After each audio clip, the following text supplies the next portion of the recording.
Well,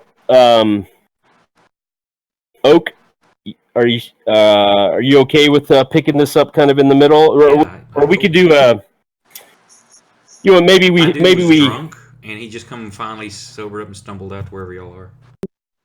Yeah, that's fine. Well, right, Magnus, when he sees, this is, hang on.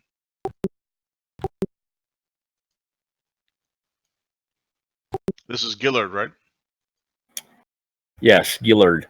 So yeah, Gillard, come join us. Where Where are we at right now? we're in Lankhmar, right? You're familiar with Lankhmar, Oak? Yes, I played it when You are, right? it was like first or second edition D&D stuff. Right. City of Adventure, I think, came out for second edition. Lankhmar City of Adventure. I've got that book downstairs somewhere. Oak, how long do you need to get set up for streaming? We're streaming now. Oh, Hey, okay. Matt, who was the? I'm sorry, Nick. Yeah. Who was the mark here? What was the guy's name? Wiggs. Okay. Yeah. Yeah, but hold on just a second, Mike. Let's pause it there and let's. I was gonna say, do you want me to do a recap real quick for you guys? Yeah. I was gonna say let's get Oak caught up on the story so far. All right. So the story begins in Lankhmar. 5 heroes, Magnus, Nymeria, Lucas, Court, and Gillard, are heading down the Boulevard of Bones. What was it? Yeah, the Street of Bones. The Street of Bones. And we're going to talk to Crevasse, the Guildmaster, the head of the Thieves Guild, in a seedy little bar. Right. We go back to a back table and sit down with him, and he's very upset. He's recently been robbed by none less than 3 bad actors from the Slayer's Brotherhood, the local Assassins Guild. These would be Talwyn, Smalid, and Guilford. The 3 have stolen something of great value from him, Black Skull, an item that he wants us to recover, which presumably is a Black Skull. And so our heroes have headed out, or anti-heroes have headed out into the street to try and recover it. And we were just in the process of chatting up a fine young citizen by the name of Wiggs. And Court was having a discussion with him, mostly since Court is not able to speak, was speaking non-verbally with his fists and persuading Wiggs to discuss what he knows about the situation. And after a thorough beating, we were just about to introduce what we wanted to know. And that's where you entered. Give Oak a quick rundown on each of your characters, because he missed out on all that as well. We'll give you a Benny for mid-game recap there, Magnus. Thank you. I figure out my own character. Milady? Well, Nymeria is from the Eastern realms and wears the traditional dress, covered head to toe in a black outfit. Contrary to the normal picture that's there for, she does tend to keep her chest covered out, but the assets are used when necessary. They're hidden underneath the robes. That's right. Actually, make a note of saying that in the character description. Is that it, Nymeria? Yep. Basically, the other bit is she tends to use a lot of fire. So, maybe gets a little flirty every once in a while. And standing next to her is Lucas the Bravo with a penance for pulling his dagger out, and he flips it around in his hands, keeping the blade ever twirling, where it looks like he may cut himself. He does not, and he is clean clothed, proper, lovely outfit on, not a speck of dirt on him, as you tend to see that he'll flick little fluffs off of his shoulders and all that, because he doesn't like to have that touching him. But he comes from a family of wealth, but he doesn't talk much about it. And he's always in the mood for some good women, some wine, and getting in a little trouble from time to time. But he will have every now and then you'll see him when he will tell you he has other pressing matters that he must attend to, and he will disappear for a bit of time and then return to pick up where he left off. And yes, he likes to. He has a little bit of influence in town. You can see he comes from a family of wealth and opulence. Like a Lankhmar Batman, almost. Close to it. Yes. When he's Right. Magnus and Court. Court is a former pit fighter. His master cut out his tongue. He managed to gain freedom where he made his way to Lankhmar. He and Magnus are best friends, and although Court is unable to speak, his vocabulary of gestures and grunts, he's able to communicate quite a few things through his gestures and grunts.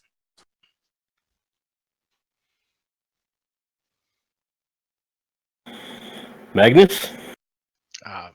Magnus is a rogue through and through. He's seen one of these large cities. He's seen them all, but now he's here in the lovely city of Lankhmar. He made a good friend in Court. When new to the city, he had gotten himself into hot water with some of the local thieves and thugs and toughs.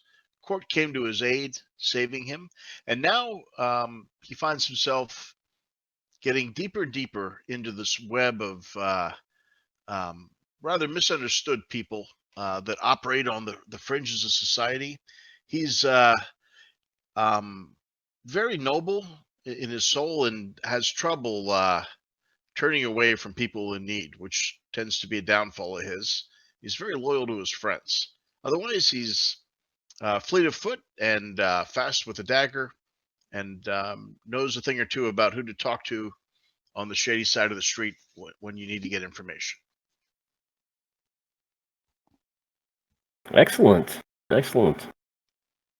And the fifth and final member of the group, Gilliard.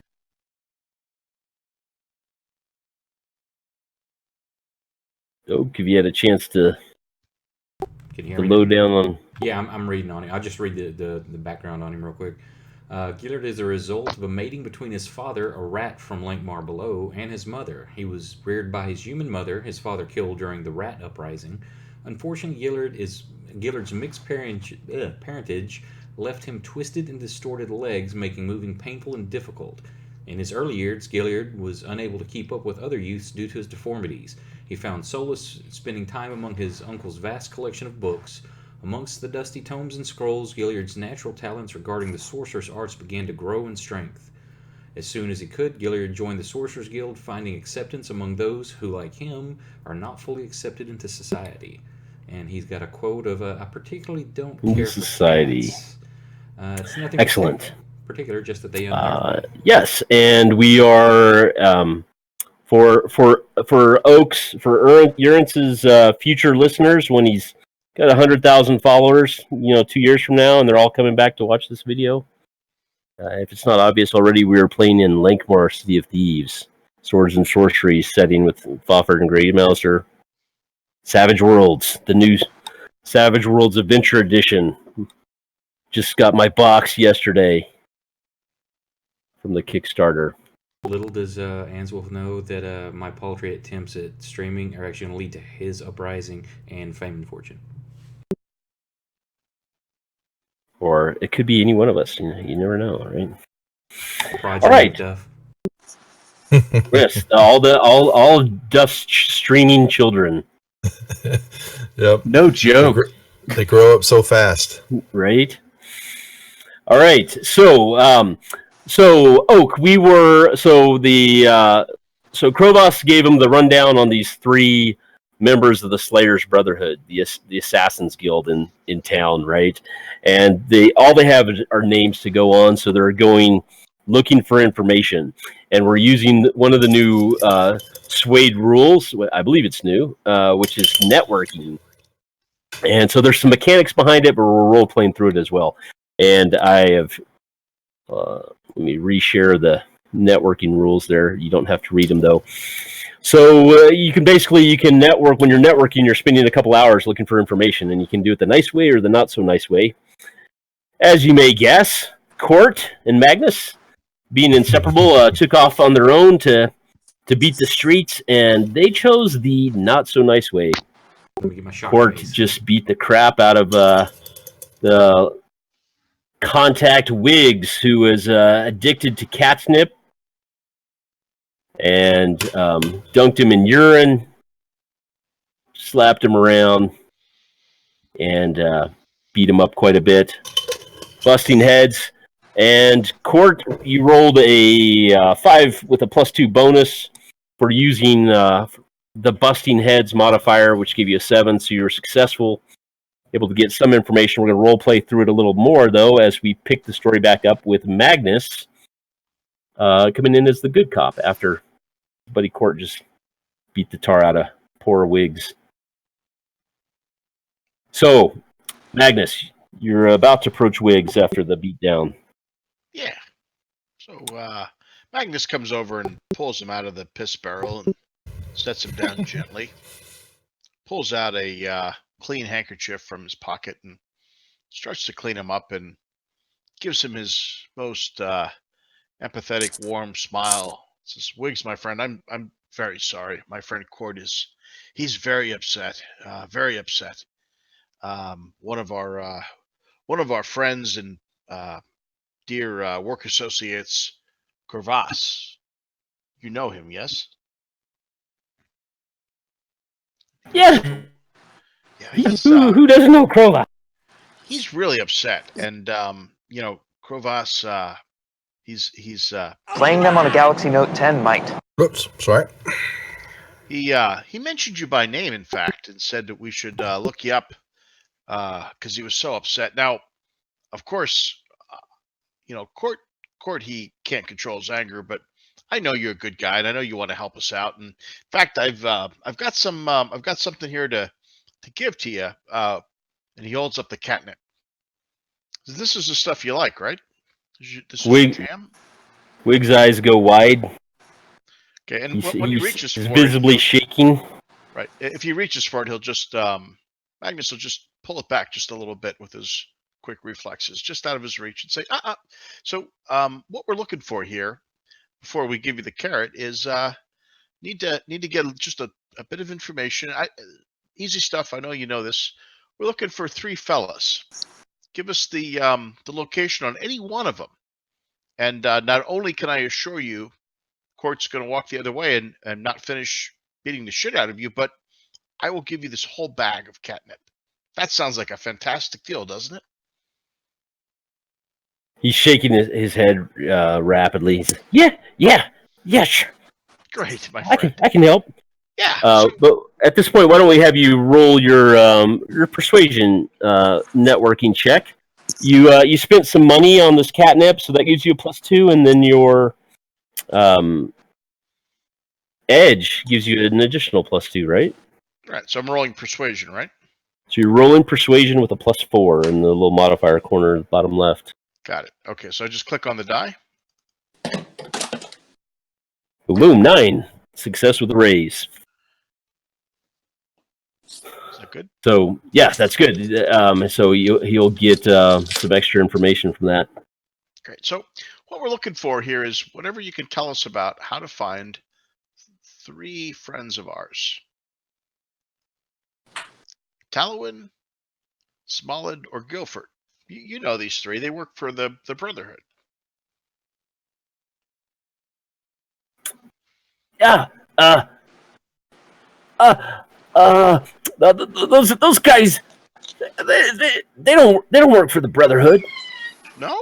No, they wanted to. They wanted to, but they didn't have what it took. So they're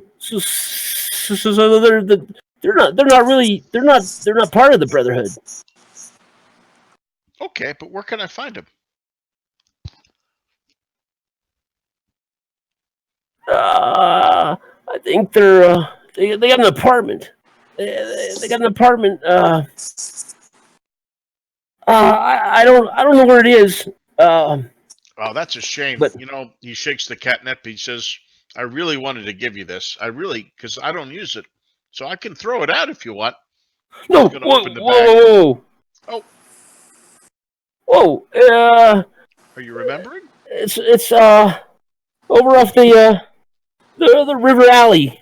River. I think it's river alley. You think or you know, my friend? I know. Cool. So you're gonna Definitely. go with us and show us, right? Yeah, of course I am.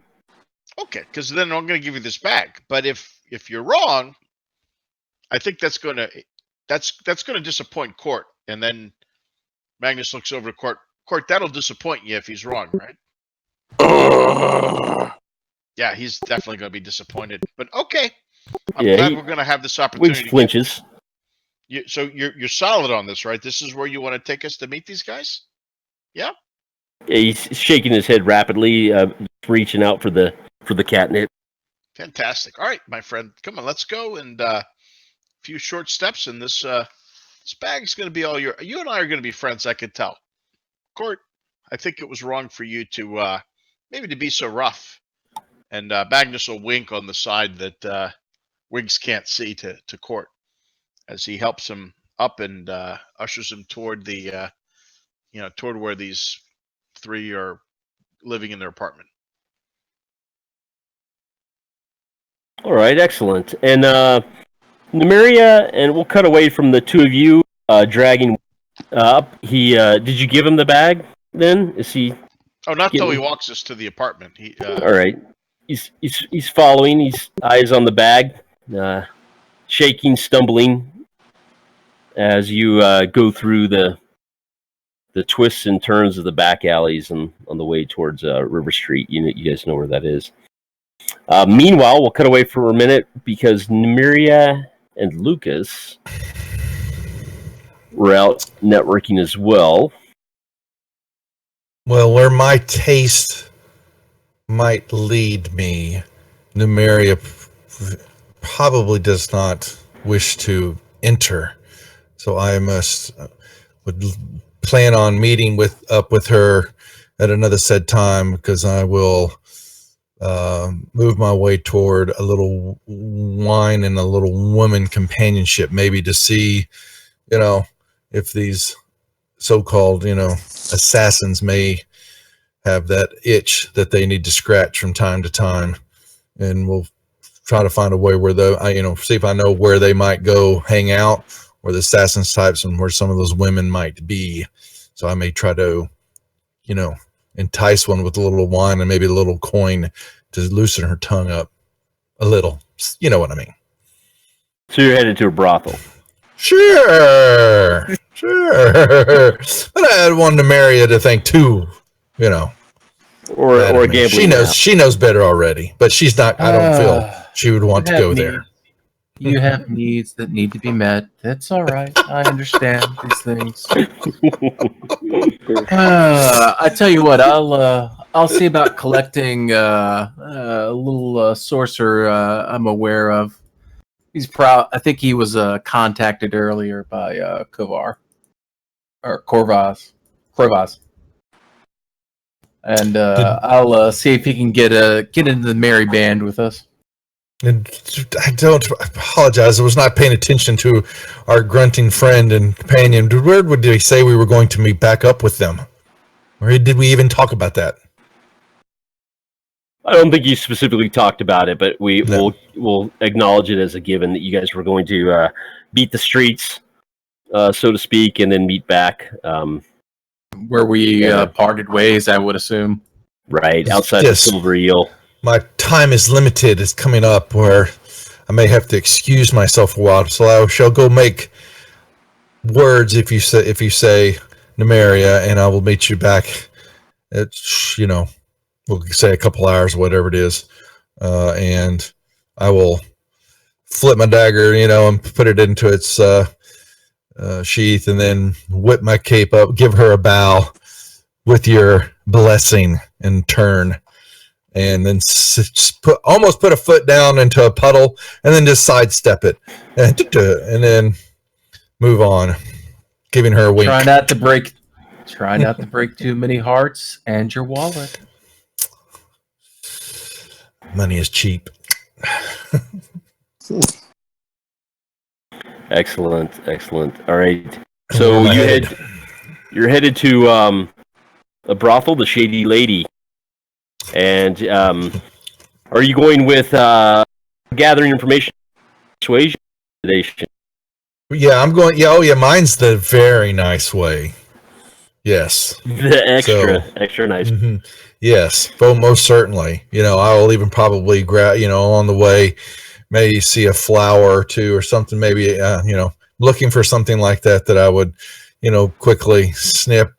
If there is such a thing in these back streets, and we're moving along, that might catch, the eye of one of the discerning ladies looking for, what she may think is a bigger catch. Little does she know that she's really the catch. Gotcha. Nice. All right. Do we role play that out? No. We're good. Keep it Just PG-13 here.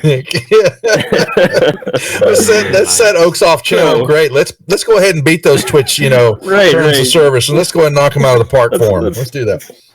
Let's get him banned on the Hang on, let me cue up some first couple weeks of streaming. Mm-hmm. But so I'm gonna. I want to go. Probably. Assassin. There's one of them has got to have an itch. I probably don't think too highly of them, in my attitude and with my abilities, and since I'm a tad bit greedy, I've got the coin on me, and I'm going to go gamble a little bit, seeing I can work the ladies, and then put the feel out to a few of them, because I may know a couple extra ones that, maybe I have a couple of regulars, and want to see what has come across radars, so to speak.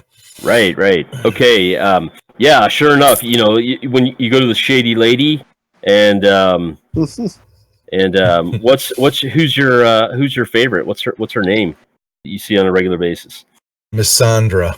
Mm-hmm. Miss Sandra, right? Yes. And so after spending some time with Miss Sandra, spend some money. Go ahead and make your persuasion roll. Miss Sandra's not cheap, so you spent some money there, so that gives you a +2 to your roll as well.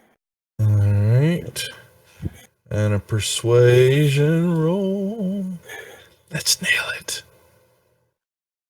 3 + 2 is a 5. I'll get you some basic information. You wanna spend a Benny on that? See if I can take it higher. You guys are sitting on bennies. So relatively short adventure. All right, we'll add it. Oops. Let's see. See if we can make this higher.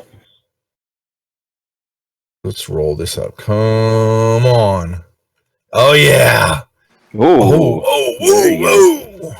12. Yeah, I'm really good with the tongue. So the conversation, yes. So the post coitus.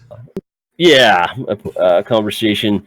So Masandra knows one of these guys is one of her regulars as well. So she knows quite. I don't like him already. Then she knows quite a bit about him.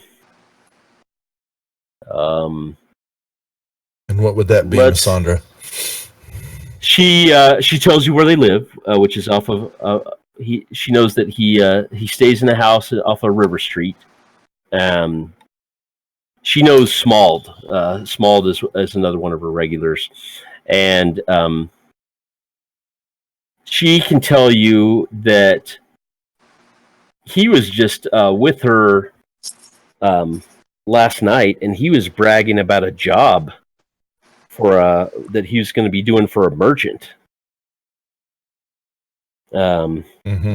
She doesn't remember the merchant's name or anything like that. And then, because you got a 12, that's 2 raises. I'll give you one question. What's something else you'd like to know? What he looks like. All right, yeah. So she describes him in detail. He has got a dirty blondish hair, and he's a pretty big guy. A couple of scars on his face. Keeps unshaven. You think based on her description, you would recognize him on sight. So able to describe him pretty well. And he's not as good as me, is he, Missandra? No. No. You gonna roll for that? Once you roll in athletics. An athlete. Oh man, come on, dice. Maybe a contested smarts check. Yeah, come on now. Let's do this right. I need some explosions going here. Okay, hey, 5. All right. I had a little too much to drink, just a tad bit more than I needed, but it's still good. Okay, I beat that 4. I know what I did. Okay. See, all right. He's got. We'll give him vigor. Oh, he beat you quite a bit. Missandra's silent. She knows where her bread is buttered, so she doesn't answer you. I hate him even more now. Her bread is okay. buttered. So she sees that redness form in the eye a little bit, and though my dagger is not next to me, I have my other dagger, and so I will thank her and slap a couple more coins. Just is the understanding between the two of us. It is. That's right. And give her, I won't give her a wink. No, she knows I'm a little perturbed now. I'm a little irked. And I will get my stuff and excuse myself from the room as I go back to find Namira and then track down this buffoon because he's going to feel the steels of my blade. We'll see just how good an assassin he thinks he is. Yeah, I'm kind of mad. Right. That was which one was that? That was Lucas. Smald was his name is Smald. How you SMALL or SMALD? SMALD. D. Yeah. Gotcha. Okay. Thank you. All right. Nymeria, did you say you were going to go find Gilliard? Yep. Sometimes birds of a feather, may have an idea of where the other one is. Right. Do you know is a ratling? That rattlings try to hide that from most people, from the humans, or they're really shunned, looked down upon. Is that something? Are you guys that close? Do you know that he's a ratling? Oh, considering I'm, for the Eastern descent, I'm considered an outsider here. I figure I don't rate too much higher than a ratling, right? To an extent. Yeah, you're shunned, not to the extent that you're out of your element in the city of Lankhmar, and viewed with quite a bit of suspicion.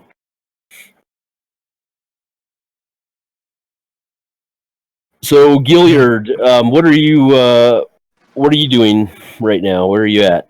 I'm assuming I'll be probably with my nose in a book somewhere.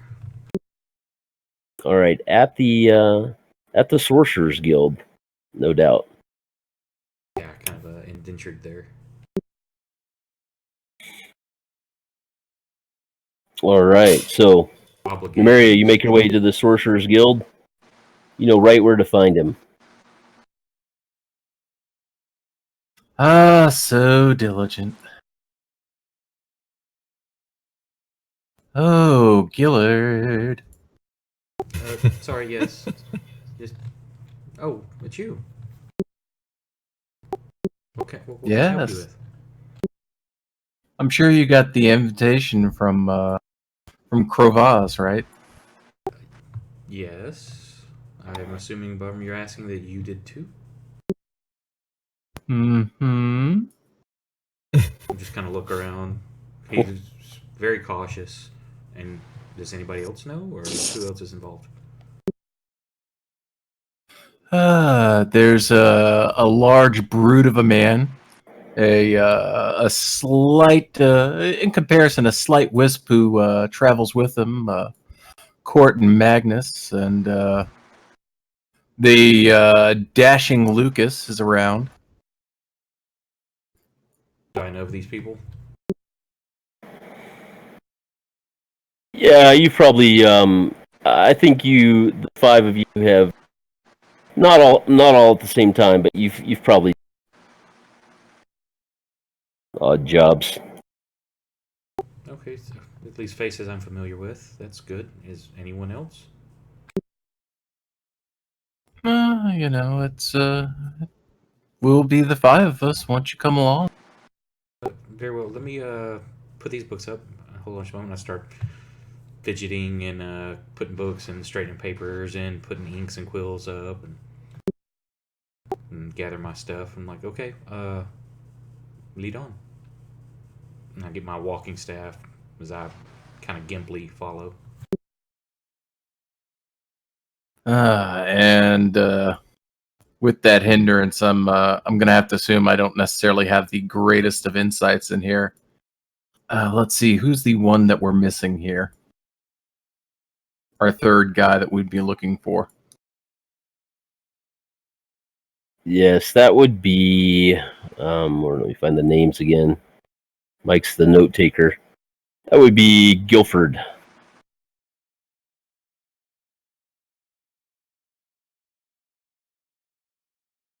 Gilliard, do you have any idea where we could find maybe dig up a little information on this Guilford gentleman who is attached with the Slayers? I'm sure I can find something here. Hold on. Do I know an area of the library or something I can check? Um, I'm sure there's more than arcane stuff here. sure. Why don't you make me a common knowledge roll? Oh, and be a deer, and maybe if you can find something about the Black Skull, which is what we're gonna retrieve.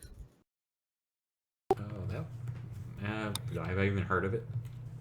For my other stuff, Yeah. I got a 5. So. Right. Success. Okay. So the 5 is a success because you're trying to get 4 better, right? So you haven't heard of Gillard, but you do know where to look for references on various supposedly rare, unusual items.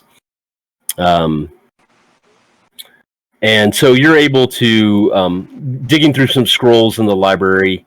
You recall having read something about various skulls, and you know that they're used by some of the cults that are prevalent in the shadowy underbelly of Lankhmar. So you don't know specifically what this black skull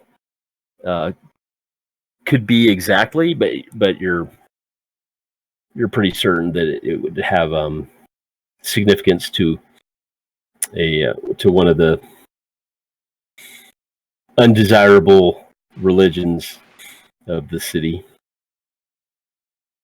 I can't find anything specifically on this, but it's going to be related to dark occult matters. I can almost guarantee.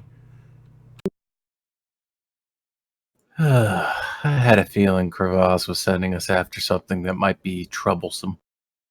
Is there any other kind of jobs he sends us on? Is there any other work in Lankhmar? Other than good study, no.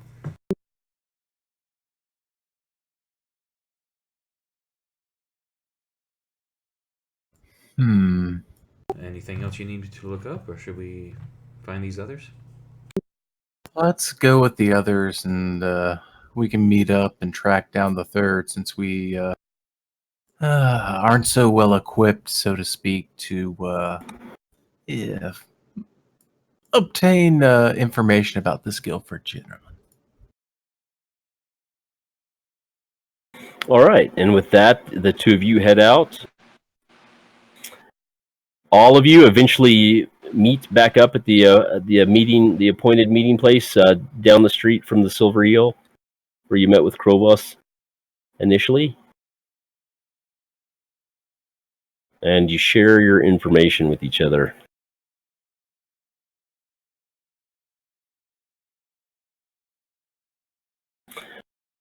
The apartment is well, we don't need to role play through all of the sharing of information, for the sake of time. The apartment is a few blocks away. You guys are able to you've pieced together where these guys like to hang out. You've gotten a little bit of information on them, on that they may or may not actually belong to the Slayers Brotherhood, and you've got a little bit of information on the Black Skull itself. And their apartment is, like I said, a few image of the streets of Lankhmar here.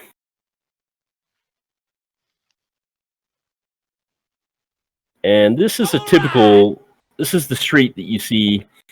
Their apartment is on the third floor, on the building on the left. It's common to have walkways between these buildings, fires everywhere. There's the smoke, like we said earlier, the 7,000 smokes from the city clouds the night sky and the moon. And people bustle about, but it's pretty late in the evening. We're probably like 3 or 4 o'clock in the morning now, and this type of city, there's people out at all hours, but they are minding their own business. They're, people don't pay attention to each other's activities too much this time of night in these parts of town. Is there much of a watch here? Like, if we got into a fight, is it likely that guards would come anytime soon? No, not in this part of the city. If you were in one of the wealthier parts, there are watches here, but the watch doesn't even bother with this part of the city. Do these buildings have two sides to them? In other words, if we go in the front door, would it be possible for something to come out the back? So, why don't you make me a common knowledge? Okay. I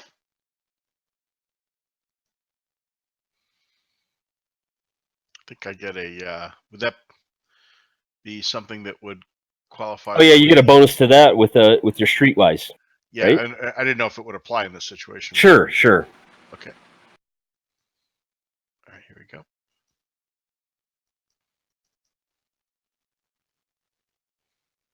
Oh wow, look at that. All right. Holy crap. 3 raises. Not only do you know this part of town, you know the layout of the apartment, because it's a common apartment that's used, that's built in a lot of these buildings here. So you're not only are you familiar with this area, but there are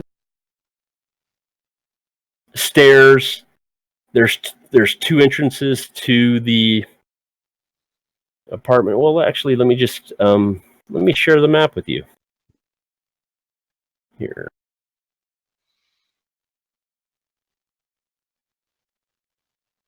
You guys all see that? Coming in. So, all right. this is a pretty common layout, right? So there's the walkways connect at various levels, usually between like the second and third floors, the third and fourth floors. There's stairwells on both sides. You can see ladders on the other side. You can see that there's 2 doors, one on each end of the apartment. There's no windows. We believe this is where they're at? Yes. Okay. So I want to, with my alertness and understanding observant, I'm trying to see if maybe I might be able to discern in a time of trouble or of quick escape where they might head that, looking at this, what would be their way? If he's looking front door and back door, is there another spot where they are to be able to look around to position oneself if they were to come out from? So with the 2 entrances and no windows, you could set up on either end of the apartment, right? There's just gaps between the various apartments. There's the walkway that you can see in the illustration. Okay. Magnus proposes Old stairwell. There's rooftops, obviously rooftops and balconies that can be climbed. Why don't you guys just take however long you need to kind of plan this out? Yeah, since it's 3 a.m., they're either sleeping or maybe in their cups or they're not here. We could go in hard or we could go in soft. Hard would be kicking in the doors. Soft would be, picking the lock and slipping in. What do you guys prefer? Court slams his fist on the surface nearby to indicate his That's presence. one. Right, that's one. Okay, so The hammer to nut. says, all right, that's 1 for kicking the door. Everybody else? Maybe we should be a little bit more cautious about this. What about guards? Do they have any other friends that could be on the lookout? I want to go find out. I actually want to, I want to make a way up toward the roof line. If they're assassins, they're coming in and out. They're not going to use the front door. So I want to see. So you want to stake the place out and keep an eye on it for a while? Yeah, I think we should. If there's one, and then I, explain what small looks like. You'll notice that I have a kind of a need to put my blade through his nether region for some reason tonight. Okay. Okay. Ooh. Nothing communicable. It sounds like the My fire. rapier is going to shorten a certain feature of the man. All right. Well, I could. I think there's wisdom in staking the place out. Did you want to? So you want to try and take him tomorrow? Then do you want to take him in the apartment or take him on the street? Take him in a group or take him alone? What thoughts? I think we can confine him in the area, but I want to make sure that there's no unseen route from which they may escape our trap. I awarded Lucas a Benny for seeking revenge. wanting to seek revenge as part of getting in the. Now, Magnus did revenge. mention that they found out these guys aren't actually assassins; they're wannabes. Yeah, Magnus is of the opinion that, or we may be giving him too much credit, but he's willing to defer to Lucas's enthusiasm for stakeouts, if that's what y'all want to do. It's more than enthusiasm. It's just I have one of them. That y'all may have the other 2, but leave the small man to me. Okay. Well, Magnus will say, I think, he says, my thought would be, I'll take Court, and the 2 of us will go around back. The 3 of you go to the front. We'll try the lock, see if we can slip in. If we spook them and they try and go the other way, you can catch them on the front door. Mm-hmm. We bring them back into the apartment and we question them. We find out where the skull is. But I'm open to ideas if anybody has a different way they want to go. Gilliard, do you have a way to just sense to see if there's even someone in this hovel? No, that's beyond my current powers or capabilities. If there was someone I could talk to that knew the building, I could probably find out the information. On this map, the way it looks, there's ladders going up. Is there anything underneath this? Like double stories, or can we get underneath the floorboards? So It's another room, isn't it? yeah, there'd be another apartment underneath. Okay. It looks like the left side of this apartment map is like an exterior balcony with ladders, going from Floor to floor. floor to floor, and then the right side is an interior stairwell, let's say. Okay. I just didn't know if that was made because I'm just kind of looking at that the John there in the bathroom. And I'm like, does that go to an apartment below it, or they have like something underneath the flooring? Right.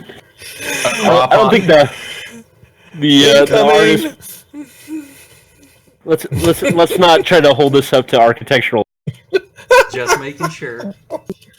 Like maybe they have sanitation come and empty it out. That's life in Lankhmar. That's A wizard did it. It disintegrates when it hits the pot. It's a sphere of annihilation in there. I'm going to test this theory on Small's head. Well, we could just take a bit of our pay and invest in a few doxies to send up and say it's a congratulatory message and get them liquored up.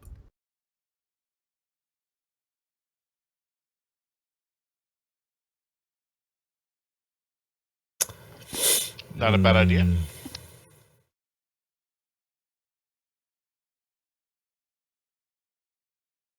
We have something close by. For sure.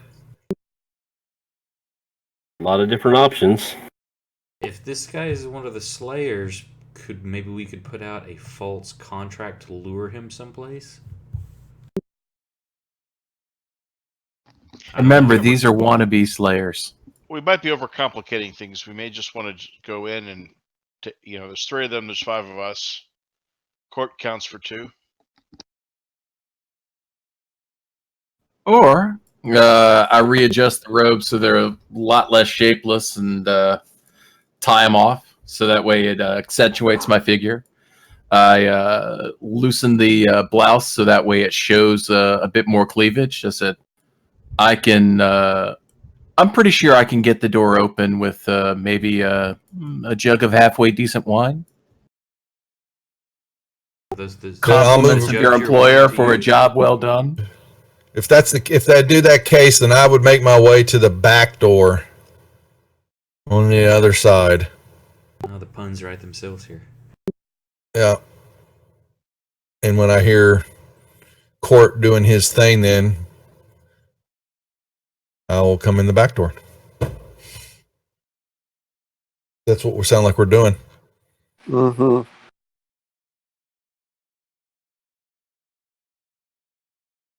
Gilliard, you're quiet. Well, it seems a bit hasty. Maybe we should, plan it out just a little bit more. It seems like we're rushing in a bit. You only live once. So we got. Let's break this. Continue to do so. Let's break this down. Let's break it down. Magnus says, all those in favor of staking out the building for a day to get the rhythm of the place. There's 5 of us, so he looks around. Yeah, Who wants to take a day? Okay. Anybody else? I was considering it, but I do remember that I have an appointment come this morning, and time is going to catch up on me. I'd rather just get this over with and send them on their way to meet their maker. Okay. He looks to Court. Court, kick in the door or stake it out. Cord crushes something in his fist again. Kick in the door is Court's vote, and then he'll look over to who was it? Gilliard that hasn't spoken. Yeah, Gilliard raised his hand as soon as you said to stake it out. Okay, so it was Gilliard. Are there any confluences coming up where the skull might might be needed for like this evening, perhaps. Something that would cause us to need to hurry. Do I know what's maybe an occult check? Yeah, make an occult check.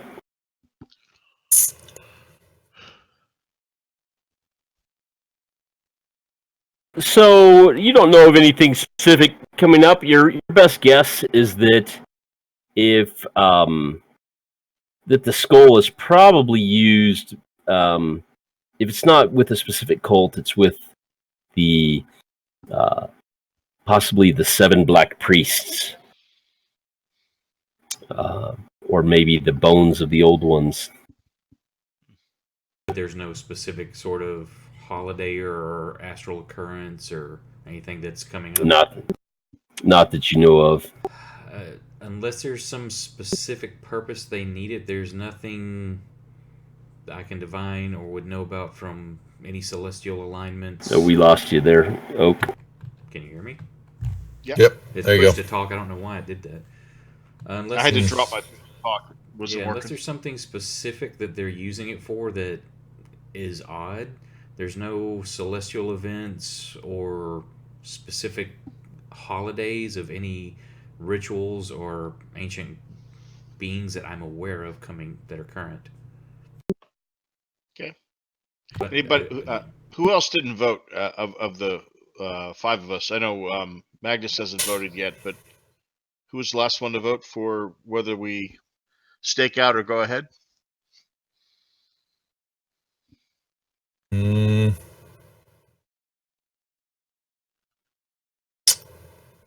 I could go either way. That doesn't help me. All right. So Magnus the Swift is an impulsive type. He's not one to plan and fret over things. He says, boys, come on now. We know from our contact that these aren't assassins. These are wannabes. Up-jumped thugs trying to make a name for themselves. We don't need to fret and pussyfoot around. Let's get this over with and get our gold so that we can be having proper wine and women within the night. What say you?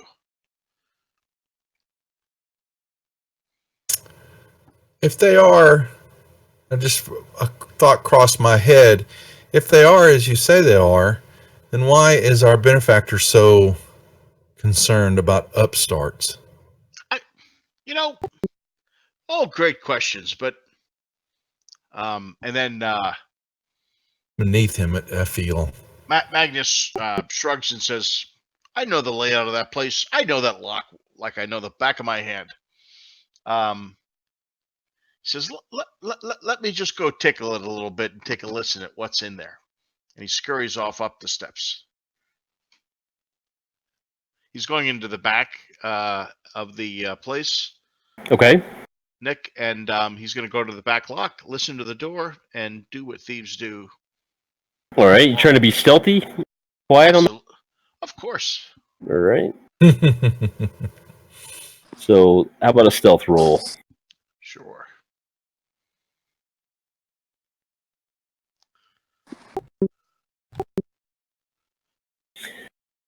Six is success. So you scurry up the ladder quietly, second floor, and then the third floor to where these 3 are supposedly at, and go to the back door. Yeah. There, he's going to press his ear to the door and hear if he can hear anything. All right. How about a notice roll then?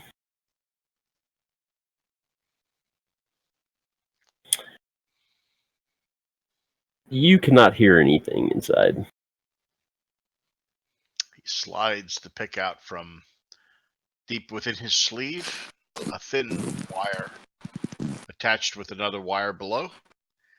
And before he does that, he tries the lock just to make sure that it's not already. Tries the handle to make sure it's not locked. Yeah, you carefully turn the handle, and it's locked. Slides his pick in and twists and turns, listening for that faithful click. Click. It's unlocked. Pushes the handle down and slides the door forward just an inch or so, listening intently and taking a small sniff into the room. There is light from once you crack the door open. You can see it flickering from the far end of the apartment. You're on the far left, right? Yes. And you can see light flickering. So apparently there's a fire going in the fireplace. And you hear just a quick sentence of muffled conversation. Sounds like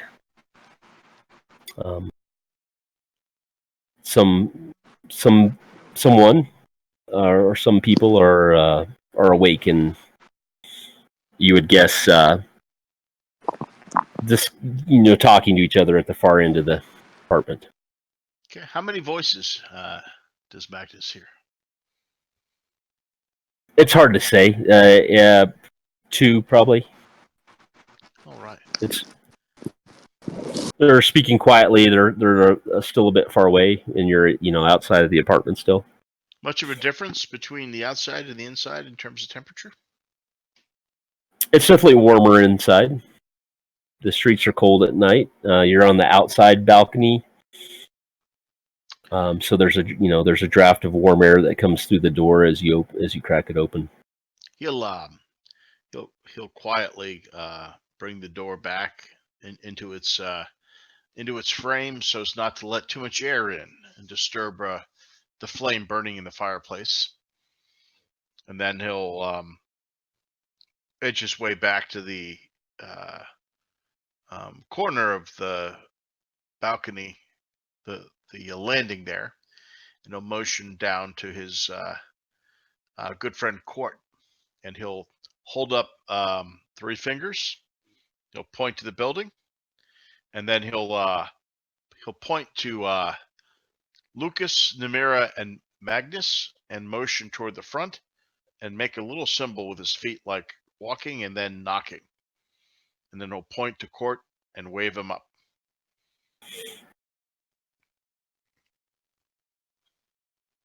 All right, so what's everyone else doing? I will accompany Namira to the front door if we're going to use her to get the door open. All right. Someone got a jug that at least looks like wine, or a jug of wine? I think the Namira has 2 jugs to work Who's with. covering the back doors? Oh, bada boom. Who's going to which doors?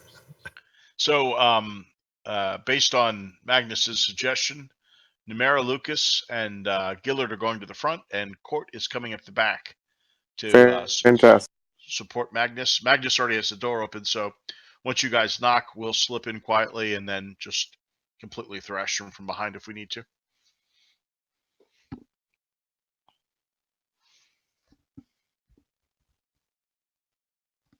All right, everyone.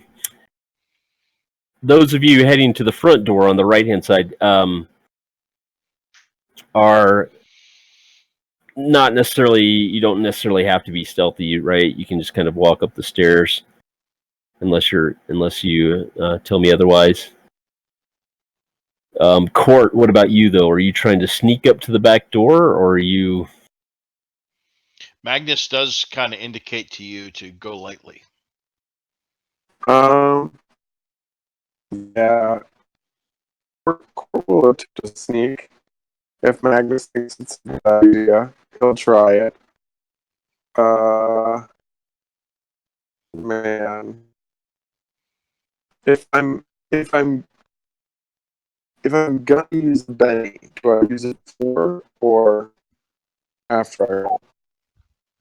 After you get to use it after your roll. See if you fail, and you can roll again. You can use as many bennies. As a matter of fact,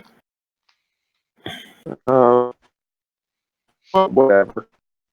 your audio is it just me, or is his He's audio? robot. He's roboting out. Yeah, he is roboting out. Oh, damn it.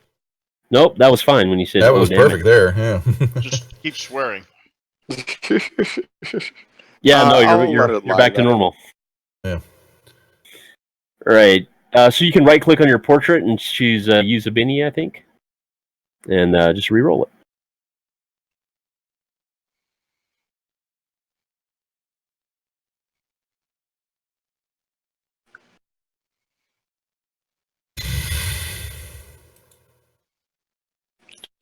You got it? I am trying to. I'm not seeing one of them pop up for use Benny. Where's that at? Is that It's on the top of the character sheet. okay? Yeah, You I have to go So I Yeah. see my Bennies there. right. Just grab And- one. Just grab one and drag it into chat so it shows you use it. Got it. That'll And work. now you can do your roll. There you go. There you go. Oh, there you go. He's like a feather in the wind. Right. Magnus, I don't know that you've seen Court move that quietly. He's He gives him the thumbs up signal. All right. all right. Court, you make your way up the ladder and into the back door. So the two of you are braced at the back door. The three of you at the front. You reach the front. You've got a small jug. Nymeria? I'll gently knock and wine delivery. All right. We'll set ourselves off in the darkness. I'll find a corner or behind a wall, making, off to the side so they can't see. Okay. What are you doing, Gilliard? I'm going to critical fail on a hide roll, but I don't know that I did that. So I'm Right. hiding underneath a lamp. Right. You cannot Benny critical failures, by the way, folks, for those of you No. who are to Savage Worlds. Yeah, so you're going to actually, Gilliard, as you're going to hide, your poor gimp rat legs give out, right? You're it's painful for you to even walk sometimes, right? And it's been a long night, and you've had to do a lot of walking, and so you fall with a loud thump onto the flooring outside of the apartment, just as Nymeria is seeing wine delivery, and I shake my I head. just kind of look at everybody and grimace. yeah, and so they that was probably loud enough that even Magnus and Court heard a faint thumping noise, although you don't know what it was. And you wait a moment, Nymeria, and there is no answer.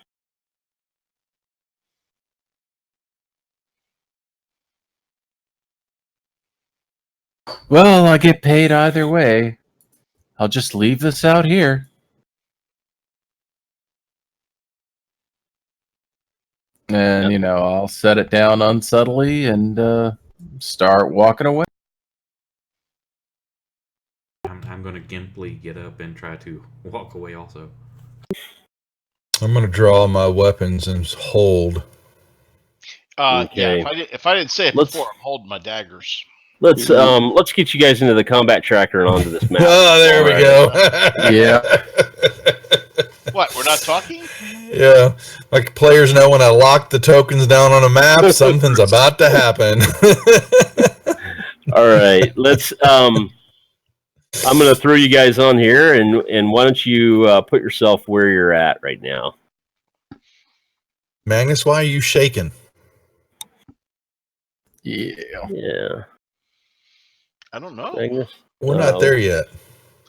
That's a good There. question. You Do I got it. start shaking? No, I unchecked it for you. Oh, cool. And Court is at the back. So here's what transpires. And I'm listening intently to the wall. Okay, make me a I've notice got a roll. notice. That's what I like to hear. Yeah, it And should be I need built to- in already. It looks like it is. So, the +2. Oh, nice. Yeah. Get after it. All right, let's see here. All right. You hear, Lucas, you can hear the creaking floorboards inside. You get, you hear maybe shuffling noise. It sounds like there's probably with a roll like that, it sounds like there's probably someone right on the other side of the wall, listening. You get the idea that there's someone listening on the other side of the wall from you and sneaking about. Stab him in the ear. Well, I was getting ready to say, do I notice a split in the boards? Well, that would be that's risky. But man, Oh, wouldn't that suck though? You put your ear up against the wall and like a dagger. I know. A rapier. That's what I'm gonna. You know what? I'm gonna pinpoint his location. Can I find a hole in the wood? Yeah, I like that. I might be able to detect where the body is at, and I'm gonna make him a kebab. I'm going out on the limb and saying that if you hit the guy, he's going to be irritated. I'm hoping it's smalled. I'm hoping it's smalled.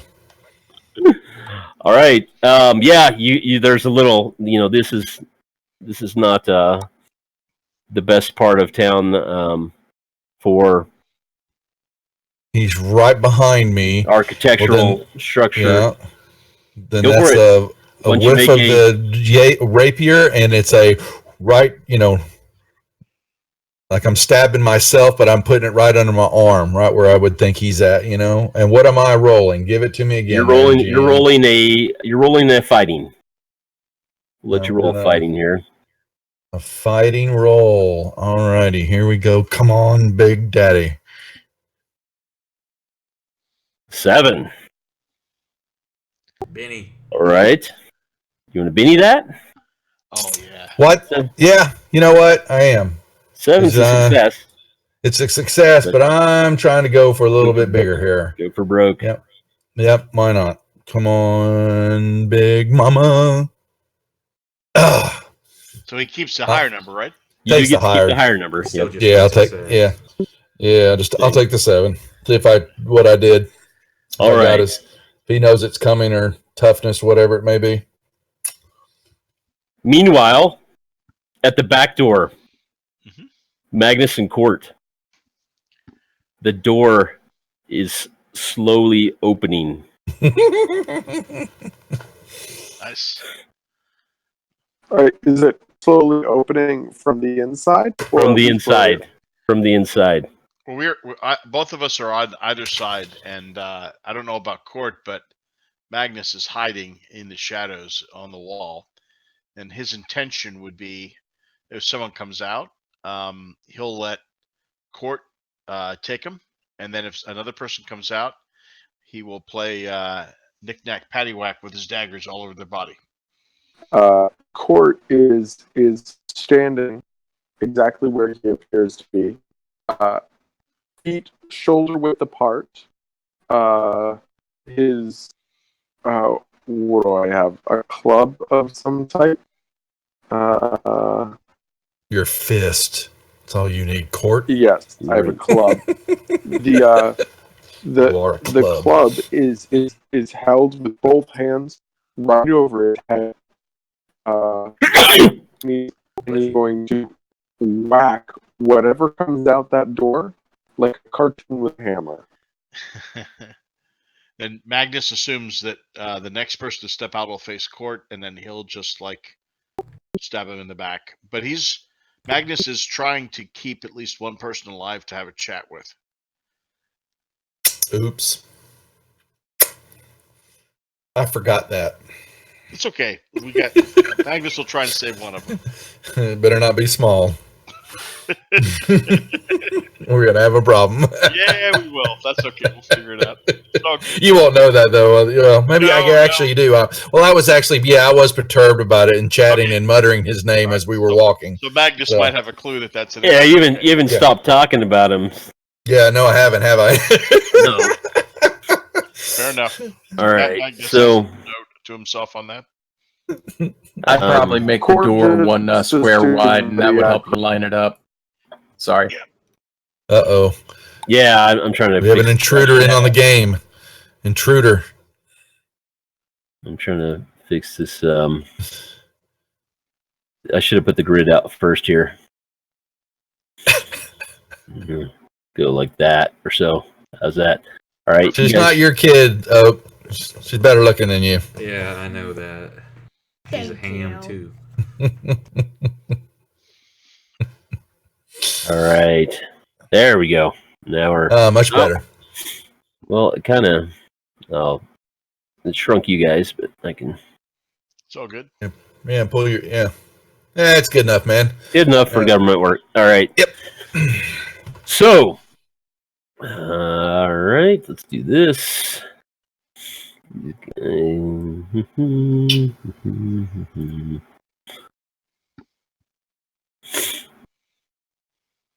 Wait, why am I targeting court? I just... Please don't tell me I just skewered my All own right. So, here's what happens. guy. I know. Well, that's what they all say.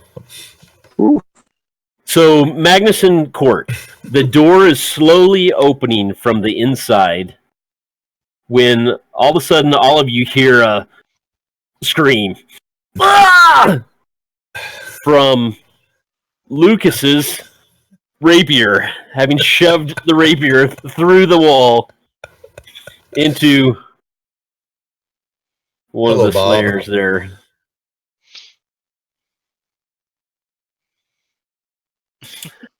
So go ahead and make me a damage roll. Oh, that's gonna suck. Who, me? Yeah. Yeah, And okay. Hold on. Yep. Damage, heavy rapier. You come on, big boy. Give me some damage. That's all. Unarmed, No. You know what I'm doing. we are playing Suede now. That means Yeah, you that's can right, reroll baby. damage. Here we go. Yeah, okay.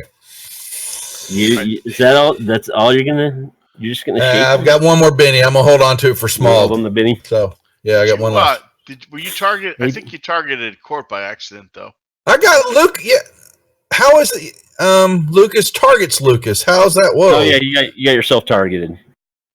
How the hell did I do One's that? got a toughness of 7, then we got toughness 5. Yeah. So Well, yeah, drop but that.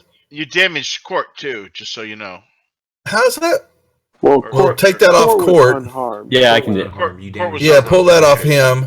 And I shut myself. Yeah. So All right. That's why we're practicing.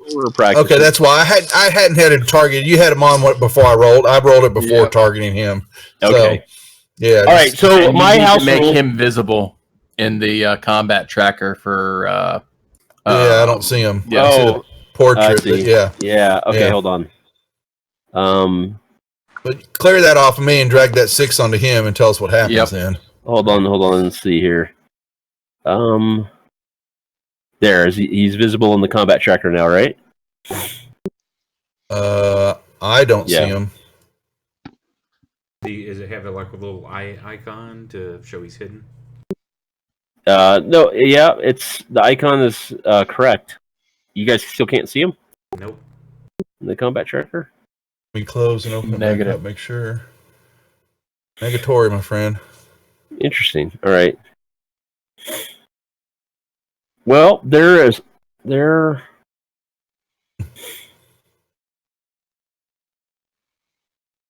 I see the portrait.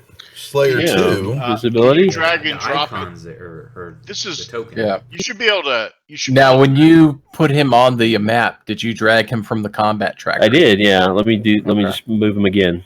Is that better? Now can you see him in the combat tracker? Nope. Nope. Nick, do you have a little circle you can click to make him visible? Yeah, and I did. I'm clicking him visible and invisible. He disappears Yeah. off the map as I do that. Yeah, the token's disappearing, but there's nothing in the combat. Maybe initiative might trigger it. Ah, okay. Let's see. Let's see. Action cards. Well, the other thing is, has anyone tried to drag a attack die on top of him in the Let map? me try. Now Let can me you see grab him? my. No. Where's my So damage? here, let me. I'll do. Whoa! You don't want to show them all. Oh. Well, like we're not seeing that. Yeah. It's because maybe it has something to do with them being in a group because Probably they're. gonna show the group. It should be it should be a eye icon to show them all, but then you should be able to click on the group and expand it out though. Yeah. And show each and every one of them. Are you able to drag an attack die over top of the Let me portrait in the see. map? Yeah. This is just. I don't know if this is. I mean, it says where I can apply the damage, so. It's just interesting that you guys can't see him in the combat tracker. I guess because you can't. I'm not sure. Apparently, my shit's not going to work on him because his crap. Well, so actually, my house rule, to kind of like, my house rule in Fantasy Grounds has always been like learning the interface. You get to re-roll if you didn't target. So go ahead and target him. I'm going to cancel these. Okay, And pull it off of me. Pull that damage off of me too. And court. At least it's showing on my combat tracker. I'm still the damage I gave him is both sitting there. I canceled it there. That's weird. I'm not seeing it. There. Okay, there you go. I canceled that. There. I canceled off him and Lucas and Court. Yeah. Okay. So once again, we're going to try a target him die. And then roll him and then roll a damage die. Okay, I have him targeted, and here comes the damage. I did one better. You did one better. Yep, I'll take it since I've done my binnings. Yeah. So you pierce him in. He jumps out of the way. The wood's kind of splinters, but you still caught him completely by surprise. You've nicked him, and he goes stumbling back into that. You don't see this, but he goes stumbling back into that table behind him. You just hear a scream in pain and a clattering sound as he backs into some furniture. And I'm assuming we start combat then. And we do. And, well, I guess this does do all of them. And then you can do them individually like that. Mm-hmm. Right? But you know what's weird is the first one. Now can you see them in the combat tracker? Yeah, I saw you had all three. Yes, now we can. Now we can. Yep. Okay. Mm-hmm. So it's weird. It's like the first one, because he was Slayer number 2, the first one toggles whether or not you guys can see him in the combat tracker. And then the lackeys, 2, 3, and 4 don't. So just a little quirky Fantasy Grounds thing. So anyway, we'll figure it out. Yeah, so the door was opening next to you guys, Court and Magnus, and you heard a scream coming from the far end of the apartment. And there's a shout from just right on the other side of the door where you're at, this back door. And the door stops opening, and you can hear someone running down the hall. And we will go into combat on cards here. So here, give me 1 second. Let's actually, before we start this combat, let's take a quick, a very short bio break, and then we'll come back in 5 minutes for this combat. Works for me. I'm gonna go fill my cup up. Be right back, folks. Sounds good.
I'm back.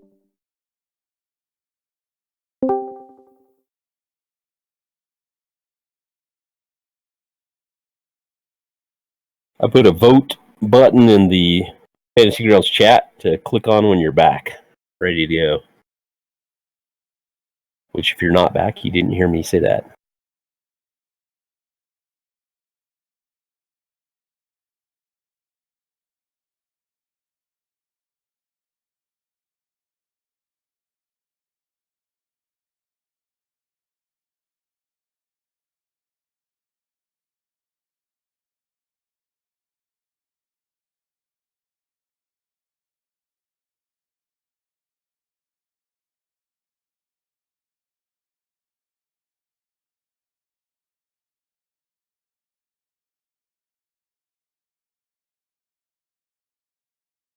I'm back.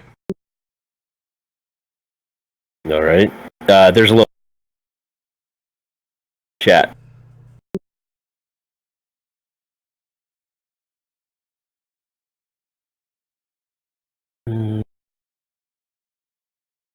Gotta name these guys now. You guys have. I don't really care who these people are.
Was this something you threw together, or was this like a one sheet, or what?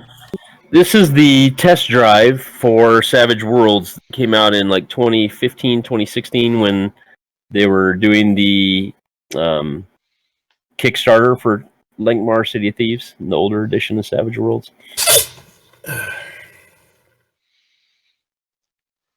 We're waiting on. Does everyone check their little box and chat if they're back? Everybody back yet? Senor.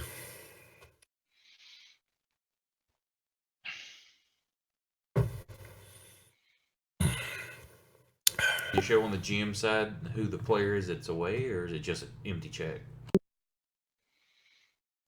It's just empty. Huh. But I think it's in order. Like, was that Oak? No. Was that you switching it to X? No, that was me. My check No, that was the me. first Yeah, one it's- on the it's- far it's- left on my screen. Right, it's Alpha. not in order. No, it's not. I thought it was. Huh, weird. Randomized for a little bit of anonymity, probably. Yeah. All right, who are we waiting on? Court, I think. I am here. We waiting on Nymeria? I've already checked. All right, everybody's here, I think, then. I'm here. Yep. Okay. All right, so combat. Savage Worlds Refresher, you deal out cards and go in order from ace high to too low, and initiative changes every round. If there is a joker, then everyone gets a Benny, and you also get to take your turn at any time during. You can take your action anytime during that turn, and you get +2 to all of your actions. So we have entered combat, and Gilliard, you are up first. What are you doing? Okay, first, do I get any bennies from starting the game or no? Oh, do you not have any? No, I was just making sure before I start casting and know to Yeah. have backup. No, you're just. You gave them to us. That's fine. Thank you. No, hold on. I'll get just give some. me an It's on adventure you card, when I too. screw up. Since you didn't weren't in the need 'em. game when we first started. Okay, You so didn't have any. is the door the darker brown in the middle there? Yes. Mm-hmm. I'm gonna step up and see if I can open it a crack. It is. It's locked. You try your hand on it, it's locked. Okay, so can you can go on hold, correct? Yeah, you want to go and hold and. No, well, can I check the door and then still go on hold, or is it no? Once you move and do something. That's fine. That's a small enough action. I'm not going to sweat it. Okay, So yeah, I try to open you check it. the door real quick. Do what? Go ahead. Sorry, we were talking over each other. You check the door real quick and then go on hold.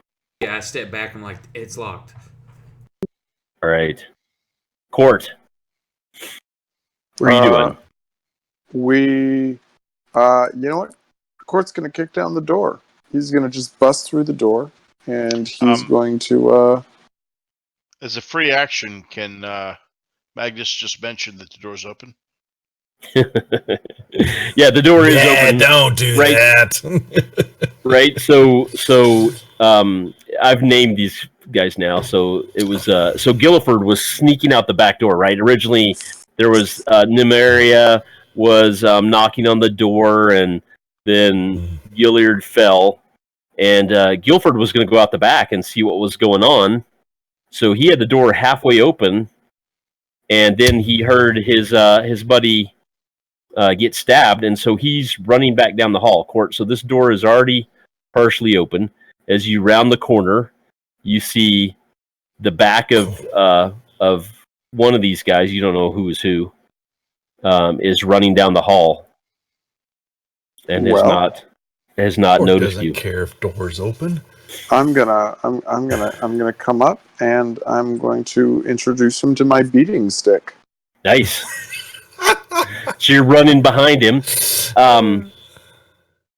He is moving. He's not running full speed, so I'm not going to make you roll for anything. You catch him from behind. He turns at the last second, and roll it. All right, so I do start So off you with wanna- fighting, right? Yeah. So you want to target him, and then you want to roll your fighting skill. Oof. No, critical failure. And you know what? Cord. He didn't. It have was him the targeted. door. I got so confused by the door. I'm sorry. It was open. Yeah, it was open. You're not forgot used to to that. target him though, so that may be your saving benefit because of. Yes, you did. House forget the rules. The house rules. Yep. House rules work in your favor and against your favor. Yep, you forgot to target him. So you can just control click on him, and that'll target it. That should target him. It shows that he had him targeted. Yeah, my thing said he was targeted. Shh. Let's not talk through the first. Oh wait. But those make them What's memorable going on there? moments. You don't lose bennies. Those Shush. are the Wait. memorable moments, though. Where did you have him targeted? So the contractor said I had him targeted from my side. Yeah, I But- see it too. Yeah, I think you did it right. It just doesn't say because it was a critical failure, right? Okay. So I think so. Eh. Critical failure with a clubbing attack. Hit What is himself. that? What does that look like? I don't want to know. Yeah. So, so you're charging at him, and you raise your club to whack him, and in the tight confines of this apartment, you're trying to swing pretty viciously. So on the backswing, you knock the club out of your hand, and your club goes scattering back out the door. Magnus, you see Court's club. You see Court round the corner and run into the apartment, and 2 seconds later, his club comes skittering out onto the balcony. Can I grab it, or does it? Yeah, make an agility check to grab it before it goes off the edge of the balcony. Yeah, you got it. I can see it. Court's kind of a big guy, and it's a low-hanging beam, right? Right.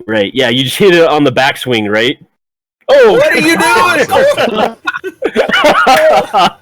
All right. So DM Magnus, dice mods in effect. Magnus, you reach, you see the club skittering, and your instinct kicks in. You reach and leap for it, and trying to catch it before it goes off the balcony, and you lose your balance. And you go off the balcony. And you go off the balcony with the club. Jesus. Can I try and catch myself on the edge? Fail.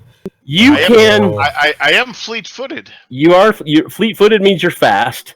So I will let you make an athletics check to catch yourself on the floor below, on the second floor balcony.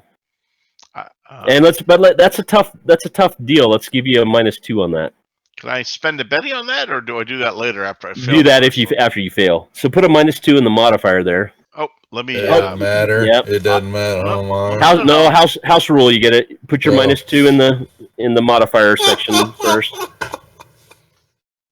right. and try to catch yourself. There we go. Yeah. So Now I spend a Benny. you want to Benny That's that? correct. How many bennies can I spend at once? As many as you want until you run out. Well, you do one per roll. Oh, one per Yeah. roll. Yeah, one per roll. You have Yeah. to put your -2 in again, though. Oh, okay. Hang on a second. Let me do that.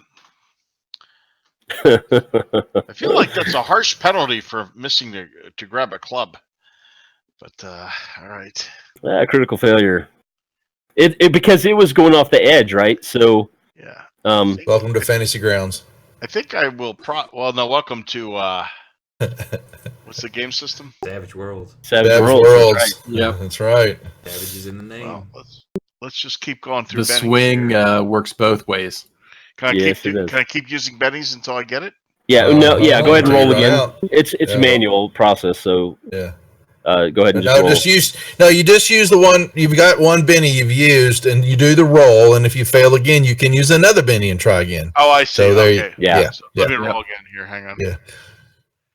Sorry, Nick, you're the DM. That's just me taking over there. No, also, you're good. you know. You're good. There we go. Oh, there you go. Yeah. Okay, A 6 is barely.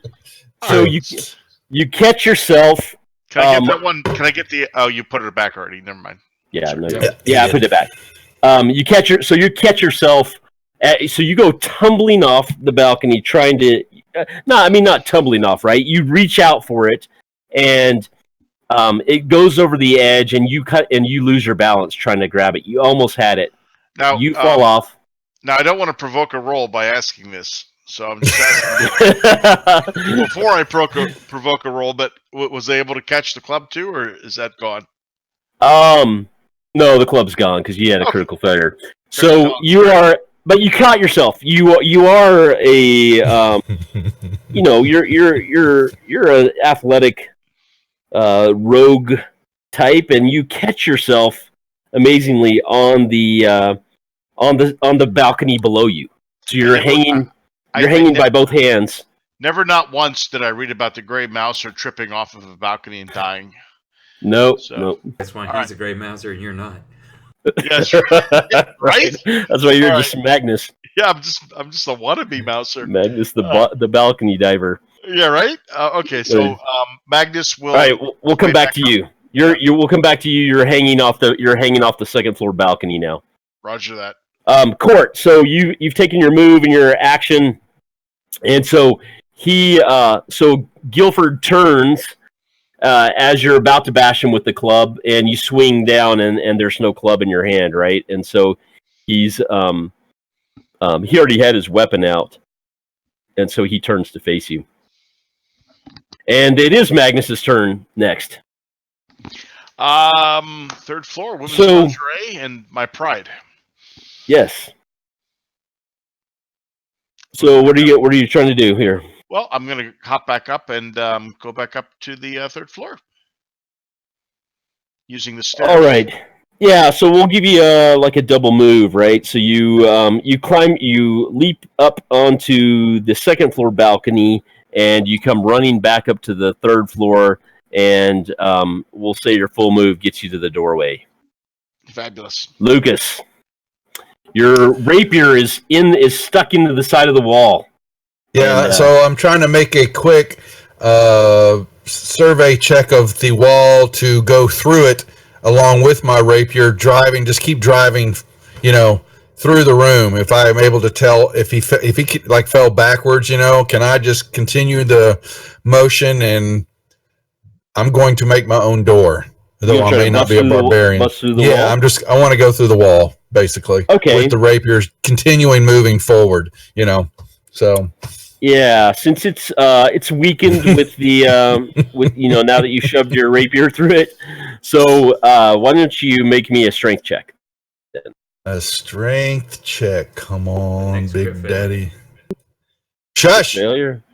All right. So you try to shove your way through the wall, and you bust a larger hole in it with your shoulder as you're lunging with your rapier. You can now kind of see through it. It's tough though. It's not like you completely bust through. You're going to have to kind of force and wiggle your way into the room. I'm just going to keep going forward as best I can. So, all right. And you can see that one of these slayers is now. I don't know how to make him visible because it's not showing up. Oh, there it is. And that is Tanawin. And you see him. So you see that he's bleeding a little bit in the side where you poked him. He's backed up and kind of fallen into the table. And you guys are face to face right there. There's no room. Do I have ability to continue the rapier on straight through him? Yeah. Or am I stuck? Yeah. Let's give you a -2 because that was kind of like a dual action. So in Savage Worlds, when you want to take more than one action, you can, but you get -2 for every additional action you're taking, right? Oh, look at that! Oh, targeted. Nice. Did you have him targeted? Yeah, he says Gilliard. It does. It says right? Gilliard in the Dane. Yeah. It just You were targeting Gilliard. You're targeting Tanawin. Oh, because it was him earlier. Yeah. Wait. Oh, damn it. I'll re-roll it again. Hold on to get this out of here. Because I clicked a minute ago, it was showing me targeting myself, and I clicked off of him. Here, I'm going to click off Gilliard. Let's do this again. -2. I'm going to control-click Tanawin. Okay. Yep, you got him marked. Let's try this again. Okay, let's try this again. Come on. Oh, you know what? Fine. Just fine. I'm going to do it. You know what? Because things are cheap. But you're 2 in there, so you don't waste it. I did. Yeah, I'm going to back up. I'm going to back up. See, it's the target. After that beautiful 19. Yeah, no. See, works both ways. See, what's happening here? So, I know. It's like I'm clicking on several, and I don't understand how I've gotten... I don't know how that was doing that. I tell you what I'm going to do here. I fixed it for you. Yeah, I got it. Okay, here we go. So I got. Hold on just a second. How are you targeting? Are you clicking on the map? Clicking on the token? Yeah, but it may be because when I'm throwing the dice, I don't know if maybe I'm letting go on top. My combat tracker sits on top of the chat a little bit, and I think I'm letting go, and that's then seeing where the let go's happening. So, okay, so we got him targeted. We're grabbing a -2. Here's the fighting. I'm totally gonna whiff. Oh, I hate this. I hate this place. Not telling you how to play, but I would suggest maybe making a wild attack in the future, so that way it offsets that -2 penalty. You can't What's, dodge if you do that, correct? Or parry. It's parry +1.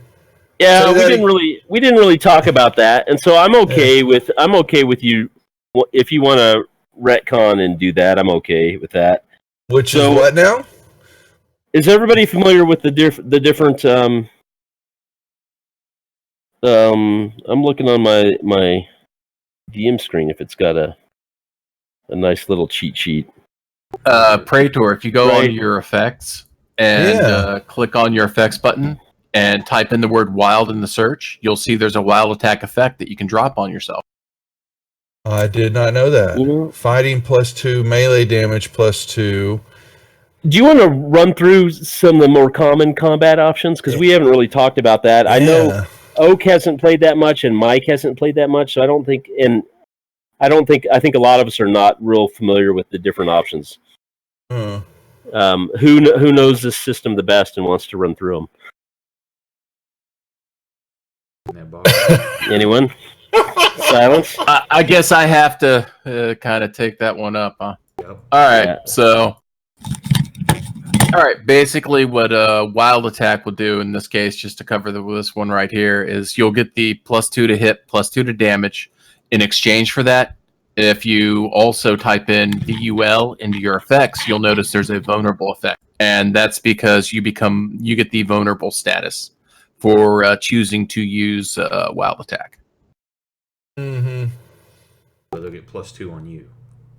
Yeah, it's Yeah. basically this. Yeah, it's yeah. You're committing yourself to the attack and over committing, so to speak. Well, I would. Yeah, it's up to you, GM. I'd do that. Just going through. Yeah, no, I'm fine with So- that. There's a nice handout in the new suede box that I got, right? That's full of combat options and situational rules. Maybe some that would apply to the situation. Is anyone planning on any ranged at this stage? I'm gonna read you off. I'm gonna read you guys off some of the options, right? And just Magnus keep has these a in mind. crossbow. If anything sounds good, let me know, and I'll go into more detail when your turn's up. You can aim to get additional penalties and ranged. You can make called shots. You can defend and give yourself a +4 parry. You can try to disarm people, distract them. You can try to grapple. You can gang up, which is when you're surrounding someone, you get bonuses. You can take multiple actions. We did talk about that already. You can try to push people. You can. A lot of these are not really applicable. You can support each other. You can. And make a Pull wild entangled attack. off of me. Pull entangled off me, would you? I clicked that by accident. And that's probably most that apply to melee. Yeah. What it's remove. Entangled on Lucas. Yeah, I should be able to right click on you, right? Or, no. You should. Hold on. The- In the combat trackers. In the combat tracker, yeah, you should see the effects to be able to pull Delete it off of me. combat. Delete combatant. I don't want to do that. No. There we go. I got There it. you go. Yep. Okay. Okay. We'll cancel it. So, all right, are you going to allow that, or you Yeah, want me just sure, to take? sure. Because okay. this is a learning I'll do game it. too, right? Yeah. And we're Okay. trying to learn. Some of us are learning Savage World. Some of us are learning Suede. Okay, so that did do that. Okay, so then I'm going to still do the -2, and then come over to my fighting. Oh, don't forget you're vulnerable. To drop that before you. It actually added it in. Oh, it did? It actually, yeah, Oh, wow. it sure did. Yeah. So there's my 4. Nice. So, but Yeah. that's all. Okay. So that's a hit. A raise gives you extra d6 of damage. Yeah. Okay. So picking back up on the action, you're excuse me, you're pushing him backwards, and the momentum of busting through the wall It's a bit slow, but he's kind of pinned against the table, so you are able to drive your rapier into him a bit. There we go. Then. So make a damage roll. Nice. And twist it. I'm running it through him. Yeah, so why don't you describe that? These are not wild cards, right? So they can only take one wound. Yeah, so, if I see that, I'm going to reaching through and noticing that he has fallen up against the table. The rapier's going to angle through him, and I've got it. He's stuck to the table as I'm trying to hold on, using the leverage, though the rapier stick, and I'm trying to kick my way through this wall. Right. So, yep. And he just kind of he's howling in pain and struggling, but you've got him pinned, and he goes silent.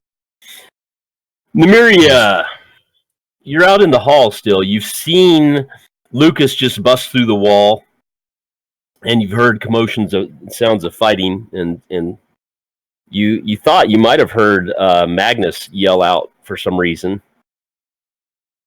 faintly. What are you doing on your turn? Which way does it look like the door opens, left or right, or is it hinged on the outside or inside, from what I can see? It is hinged on the inside, so it swings in. All right. Well, I'll reach into the square and toss the door open for Gilliard. He had already tried the door and it's locked. Oh, that's right. I had forgotten that.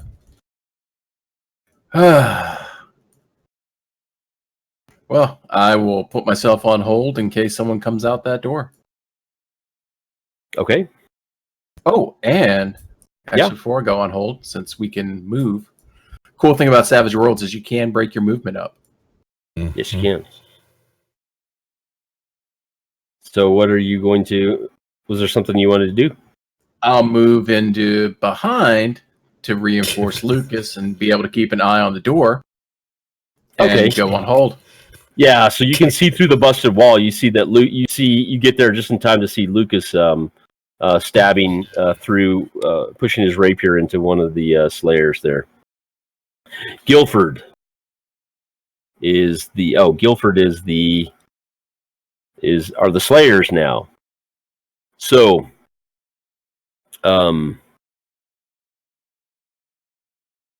Guilford. Where's this target thing? Let me target. Is it just me or those guys kind of look like Hugh Laurie? Targeting court there. Let me see. Let me pop this open here. You know what? How come I don't see their... Did I not? All right. I didn't. I know I gave these guys a weapon. Did my mic not come through just a moment? And I'm not seeing it now. All right. So,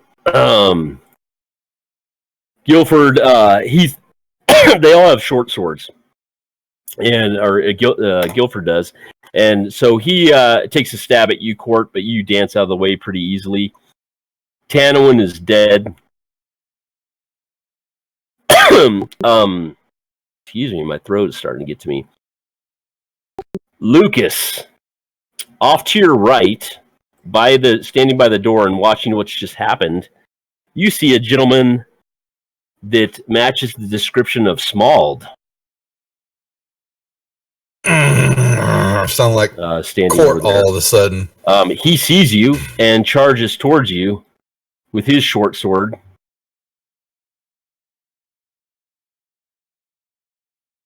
Nope, that's the wrong one. How do I switch?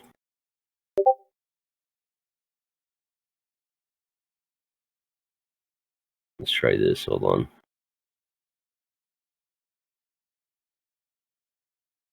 There we go. No. Did I lose you guys? Are you there? No, we're hearing. I hear you. I don't know if anybody can hear me. No.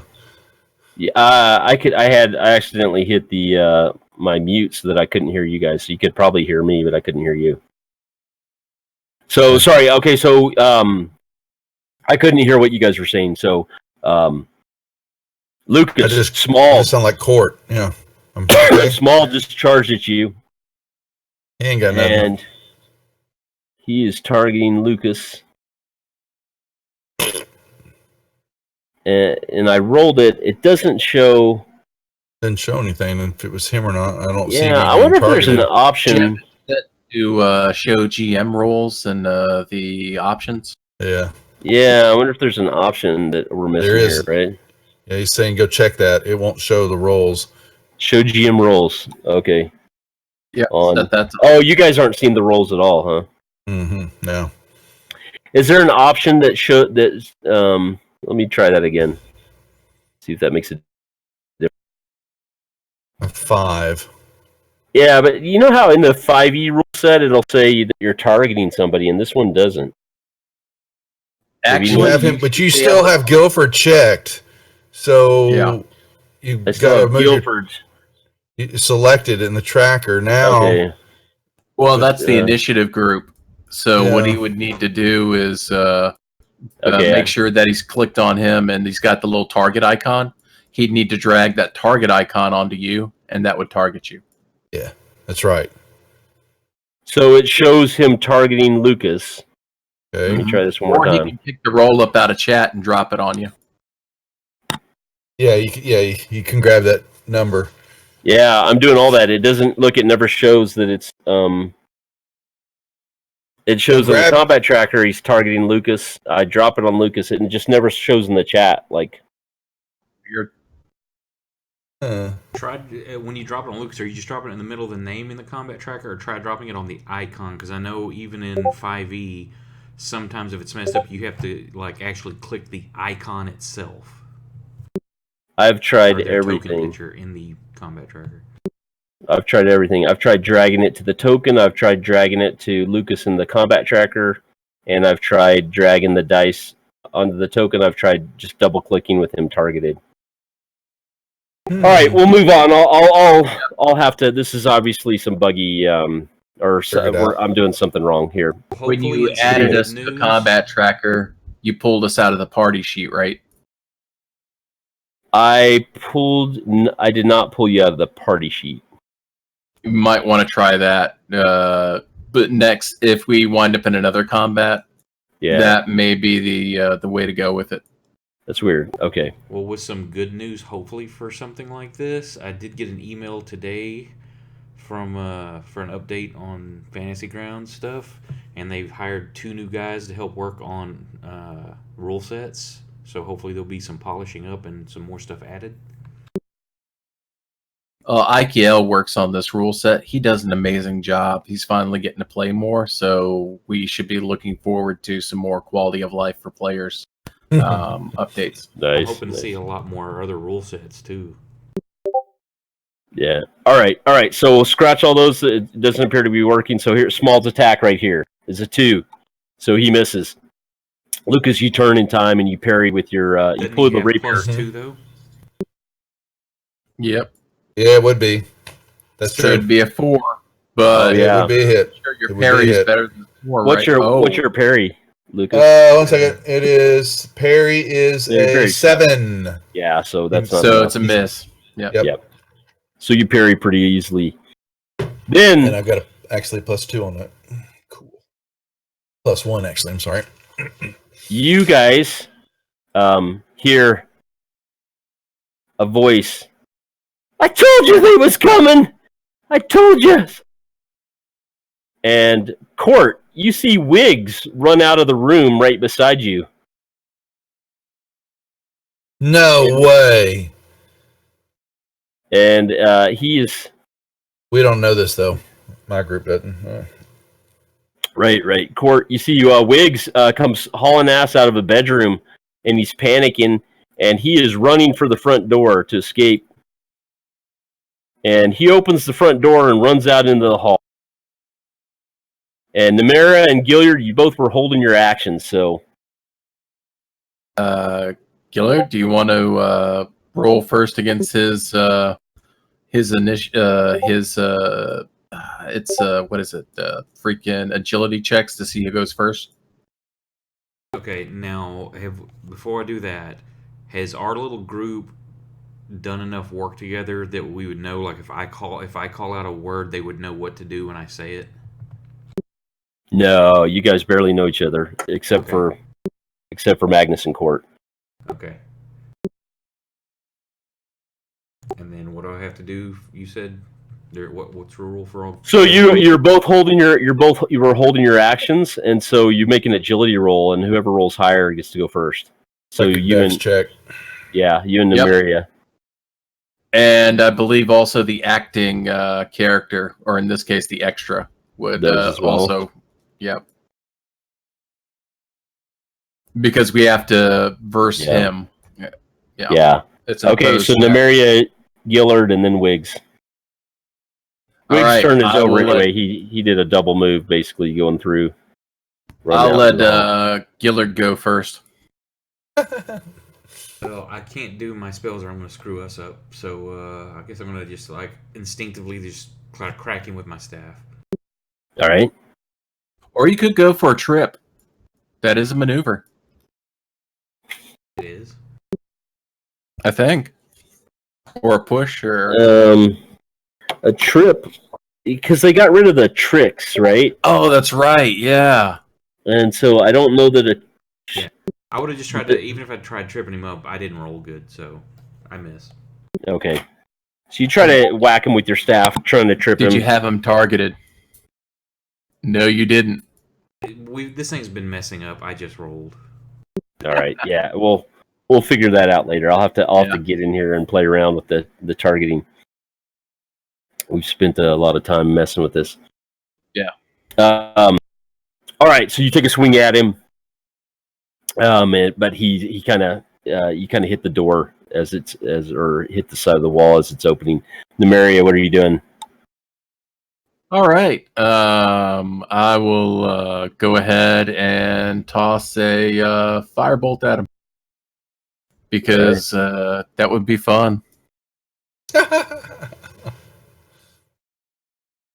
What does that look like as she does that?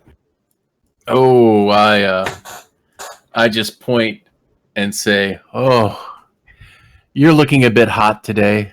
I think the elements are rising in you here."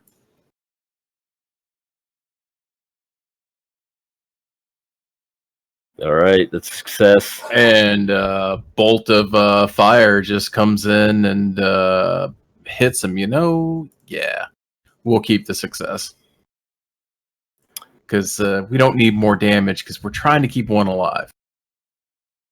Right. Is Wiggs the one you want to keep alive? 2d6? Unless you can spend extra power to do more damage, though. If you wanted, right? Nah, we're gonna try and keep one alive. All right. Although at that rate, I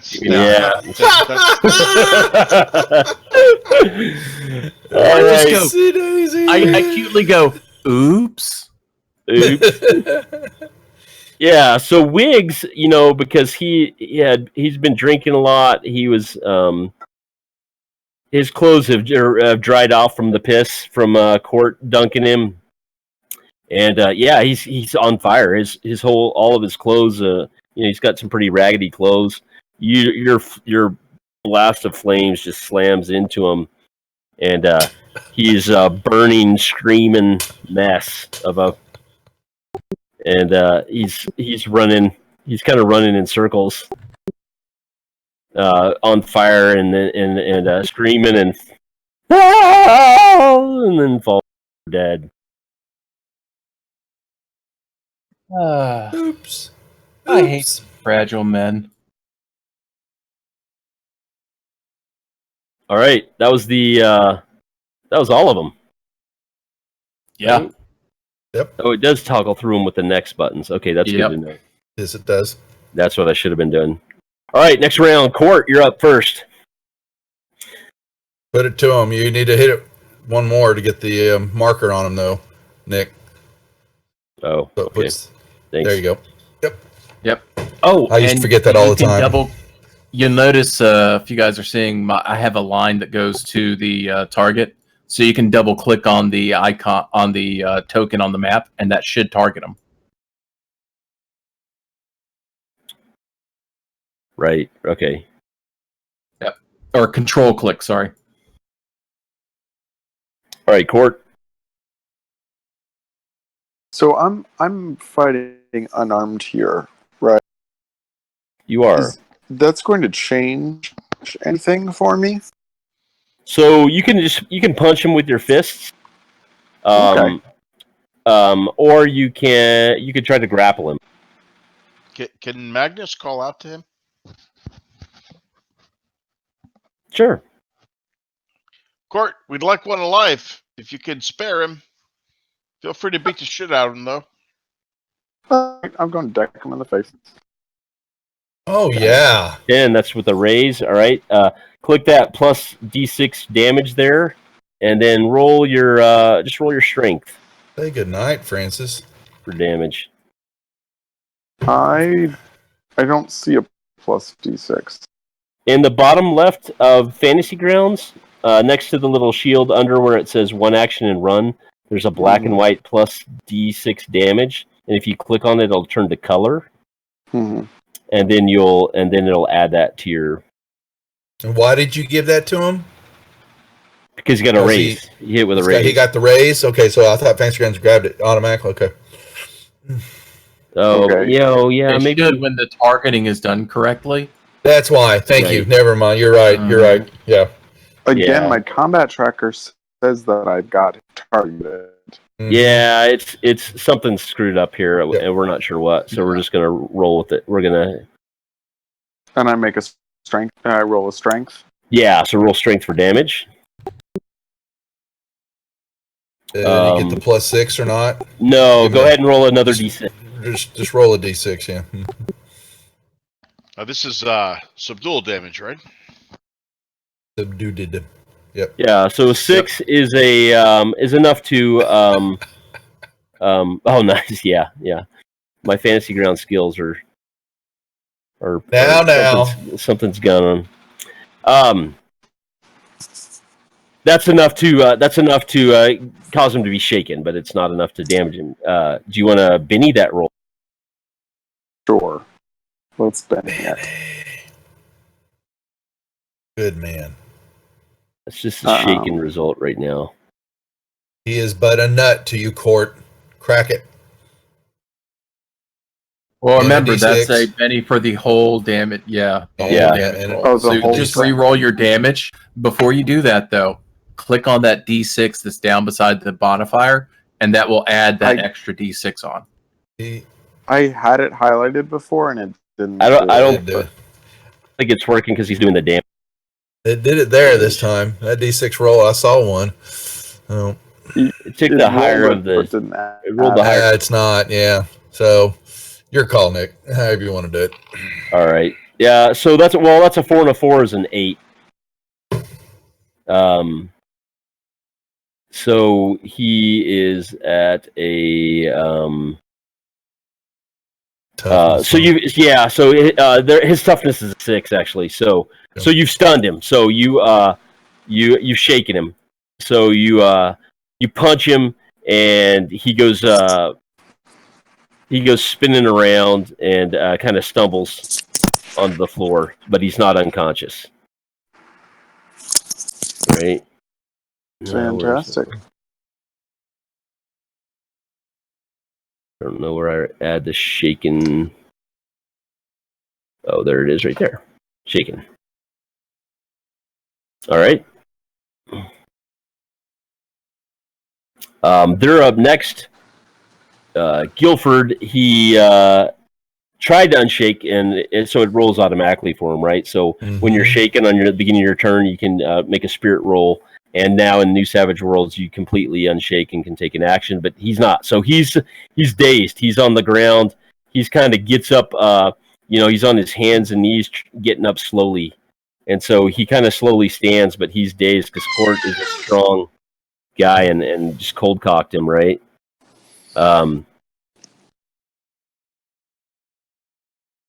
Tanawin is is dead.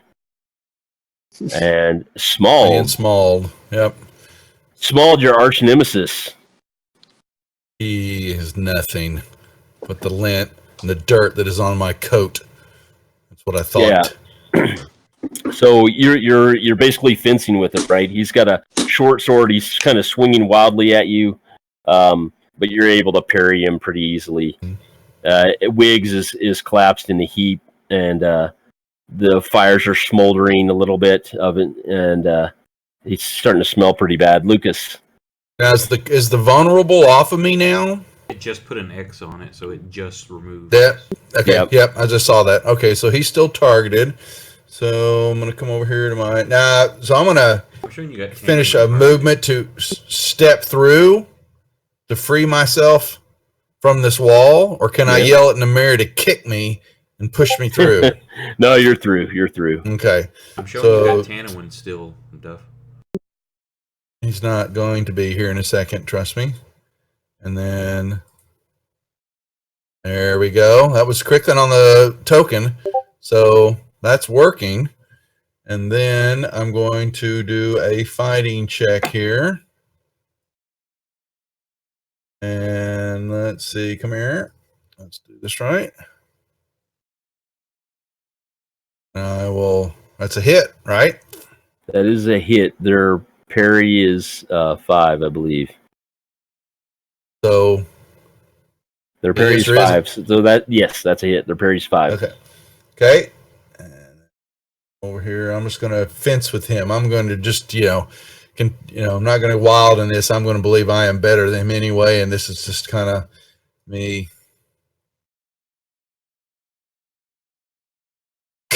Yep. All right. Yep. Your targeting is working when no one else. It's interesting. Yeah. Or when some are and some aren't. All right. So you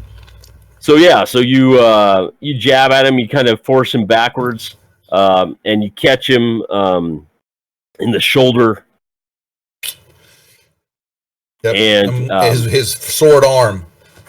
Yeah. He slashes his sword arm, and he drops his short sword as you do that, and he's fumbling. That's his shaking, right? As he's fumbling to try to pick it back up while not being skewered by you. Yeah, he's about to lose something else here in a second. Yeah. And Nymeria, so you're standing outside the hole that Lucas created. You've just burned poor Wiggs to death as he came through the door. What are you doing now? I'm going to Disneyland because I just won. But on a serious note, I'll let's see. I should be able to make it to. Well, now Smald is like kind of in the way of the door. I don't want to put my ankles where they can be grabbed easily. And Tanawin is still occupying the hole. Yeah, well, he's kind of moved forward a little bit as he is fighting Smald. So you could probably Tanawin's the dead guy. Yeah, Tanawin's the dead guy. I'll step into the hole and the doors casually point at what's his name, Guilford. Yeah, the and door is say, wide. Oh, Gil, you don't have to die. All you need to do is stay down, and I'll go on hold. All right. What were you saying, Mike? I just want to mention the door is wide open. Yes, it is. Both doors are. All right, so you're going on hold, just threatening Guilford. Why don't you make me an intimidation roll? Oh. That's true. Yep.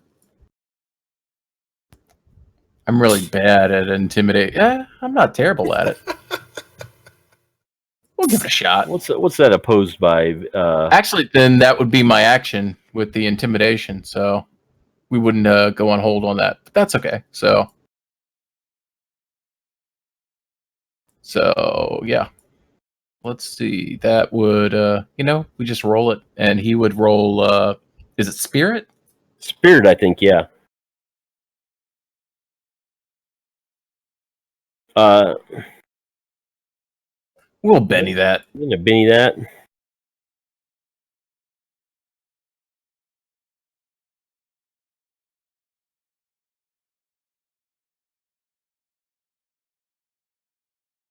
That's a little bit better. Nice. All right. Guilford's not having any of it. Hey, now. Whoa. That ain't funny. Yeah. He looks, he's dazed, right? He's trying to stand up, and I think that he just completely ignores you, right? Because he's dazed and still shaking. He didn't even. You're not even sure that he heard you. Mm. He's just completely ignoring you, turning towards Court. All right.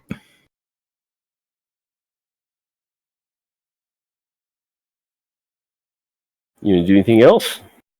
No, I mean that's my action. Otherwise, I have to take a -2. So we're All done. right, Gilliard. Okay, our main thing. We're looking for this black skull, correct? Correct. So I'm gonna reach out with my mind reading, and I'm gonna target Smold. I'm like, "Where's the black skull?" All right, So- make a spell casting roll.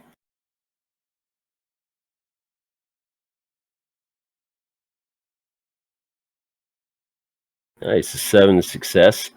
So, It says instant mind reading is an oppose versus the target's smarts. Success allows the character one truthful answer from the subject. The target is aware of the mental intrusion of the mind reader, unless the mind reader gets a raise. And then you may approve a modifier based on the subject's mental hindrance or current state of mind. all right.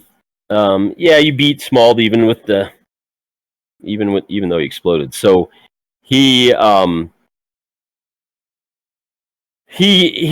get you kind of see into his mind, and you see that the skull, you get a vision of it first off in your mind's eye, and you see it in a duffel bag, not a duffel bag, but in like a small bag, a small sack. Hmm. That it's been hidden in. It's been placed in the sack. But it doesn't tell me where. You know, from where you're standing, you can actually see the sack over there by the fireplace, and you recognize it. Okay, can I move past him? Yeah, he's scrambling to pick up his short sword and try not to get, while Lucas is trying to kill him, run him through the Franken beans. And how much movement do we have? We're winging it. We're not really. Well, I'm a counting gimp. squares. I'm gonna You're go you're gimp. So that's about your whole movement. Is you limp past him, you try to get it out of the way, and get over there to where the bag is. I just grab the bag and pick it up. Grab the bag. It feels heavy. It feels like the skull's inside there. Magnus, finally, after falling off the balcony, you also got a 3 for initiative. So Yeah. been out of the action for quite a while. That's all right. Magnus, And, you come up huffing and puffing to the door, right. and just in time to see Court has punched this guy. He's staggering to get up. You can barely see past Court because he's so big. He's filling up the. All right. So, in this rule set, is Magnus allowed to pass Court? Sure, you can squeeze. We'll let you squeeze past him. Okay. Magnus is going to try using the pommels of his daggers to further beat. All right. All right. He wants to ask questions, so he doesn't want to. Right. So, all right. Modifiers there, or just right? No. Just go ahead and make it. You can always say that you're doing non-lethal damage, so just make a normal attack.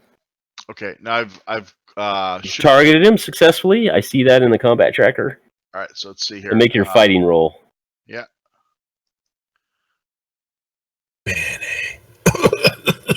He'll Benny that one. Yeah.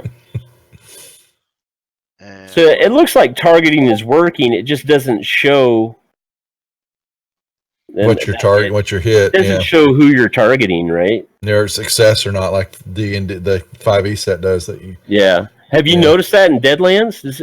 I have to go back and look. One moment here while we're sitting there doing. Let me go and look at a video. All right, he's going to take his second attack. He gets 2 attacks. All right. Because he's ambidextrous. Yeah, I'd say that, but if you scroll back up in the chat, you'll notice when I had Wiggs targeted, it shows Wiggs was hit. On the damage roll or on the attack roll? On the damage roll. I didn't do the right attack roll. I just rolled spell casting as opposed to like using the one on the power. Are people using the combat tab to do the attack? Okay, I did a wound. Now can I use Benny? Can I use a Benny to knock him out, or no? That wound knocks him out because you said you're doing non-lethal. Right, so he's staggering anyway, right? And you knock him out. All right. Yeah, mine's showing. Sorry, go ahead. Sorry to step on you. After he knocks him out, he's just gonna sit down on top of him and like wave people off. Like, don't kill him, please. Yeah, it should be showing hits with raises and all that when you do a successful hit. Yeah. Yeah, should be showing. It's weird that it's not showing, right? Did you do it from the combat tab when you just tested it? Well, from a weapon weapon tab. I was dragging and dropping on top of him, and it seemed to work fine. Mm-hmm. I was using the icon on the map, and I was dragging it. Yeah, but it's not showing what we're talking about. Is usually it'll show fighting, and it'll show that you successfully hit him. Oh, you get another spot, Nick. If we have to get a couple of us on, we can get on and test drive it with you from a client side and all that. You know, fix it. Yeah. All right. All right. That's the end of that round. Yep. Nymeria. Joker.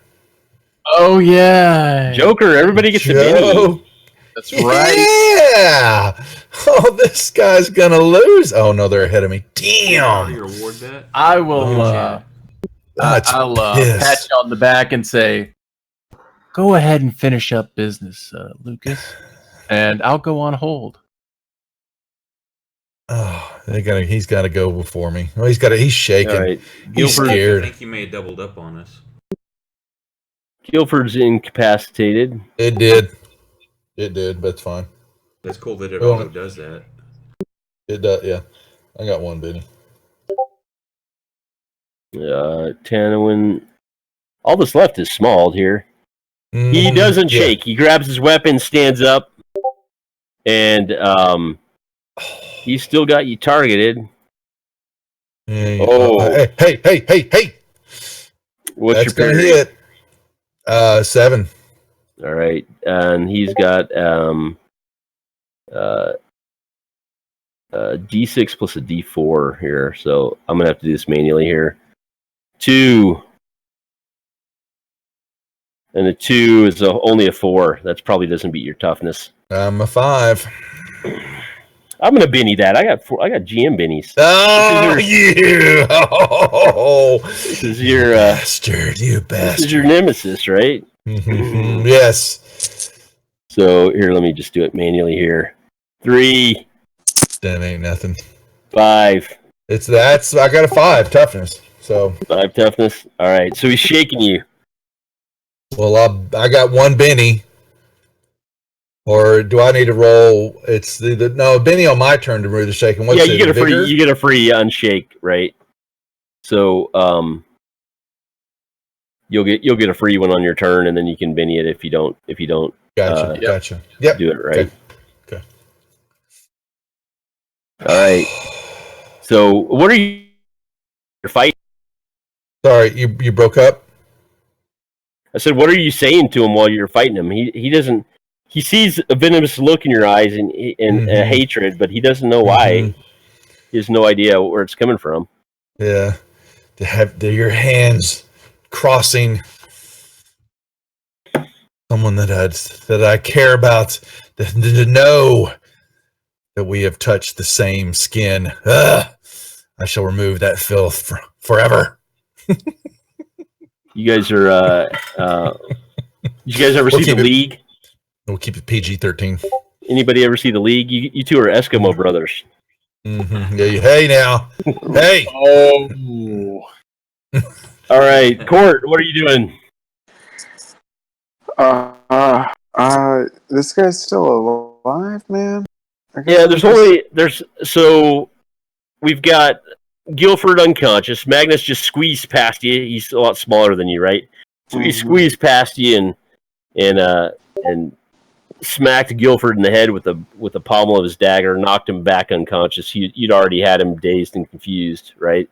And so the only one that's left is Smald, and that you can see, and you can just kind of see past Magnus and this other guy, and you see Smald and Lucas fighting, in the far room. Is it possible for me to get past Magnus and Guilford? Yeah, you're a big guy. You can shove him out of the way. Yeah, I'm gonna push him out of the way, and I'm just gonna run straight at this small fella. Nice. Target him. Oh, it says I'm also targeting. There we go.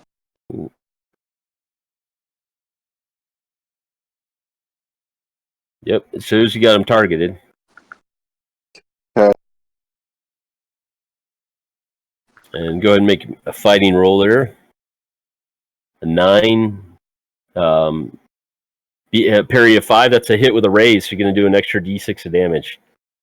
Fantastic. He's got a toughness of 6.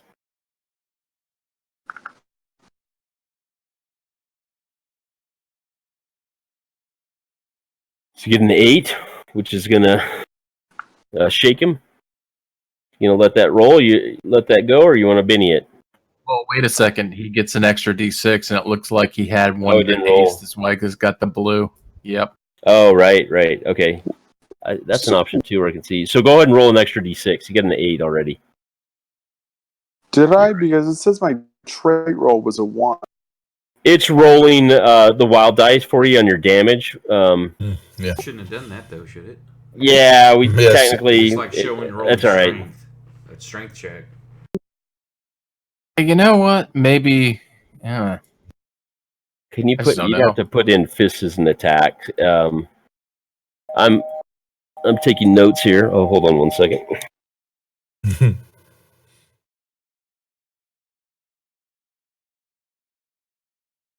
Oh, that's right. Yeah. Well, you know what? That D6 would count for his wild die, or the extra D6 of damage, right?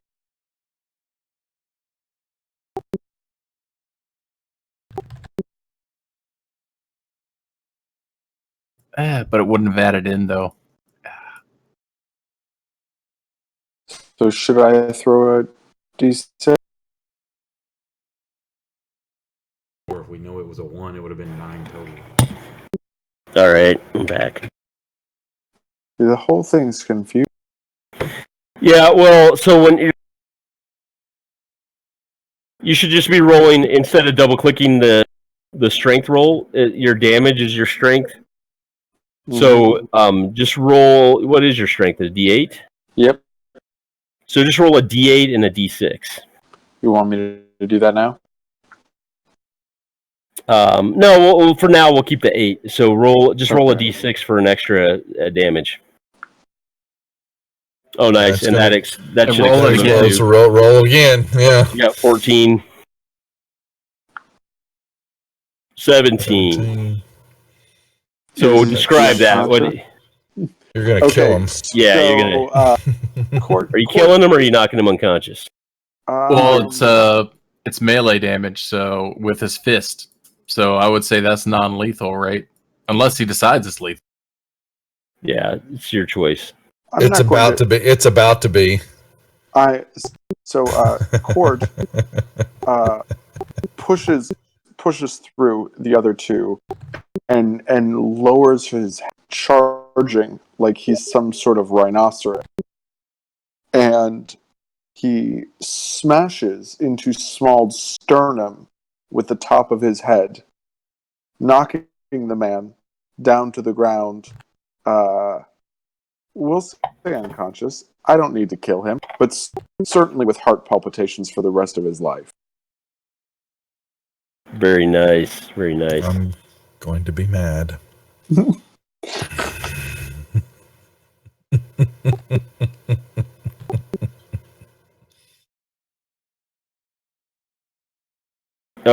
That was the last one, so that takes us out of combat.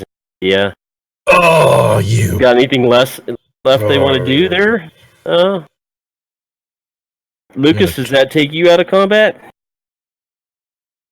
I might actually just slightly trip just briefly, and just by accident, my rapier just kind of skewers him down there.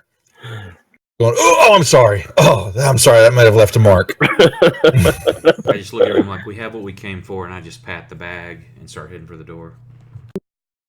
All right, Lucas. Yeah, you trip and you stab him. Oh, so sorry. And didn't mean to do that. He's already pretty beat up, but he yelps out. He manages to yelp out in pain, and you get a Benny for having a. Yeah, well, I'm going to stand your so I'm going to do that, and then I'm going to flick my blade against him. But then I'm going to notice that I have wood and dirt on me and all that, and you're going to see me. Oh, and I'm just going to throw my, and you're going to see me start brushing it off, looking at it. Oh, this is just ruined. Damn it. I'm going to have to get this repaired. Oh, damn. Dirt. And then, he just kind of stops, not paying attention to anybody else is going on as I pull these splinters out of my coat and then out of my hair and all that. And I'm continuing to leave.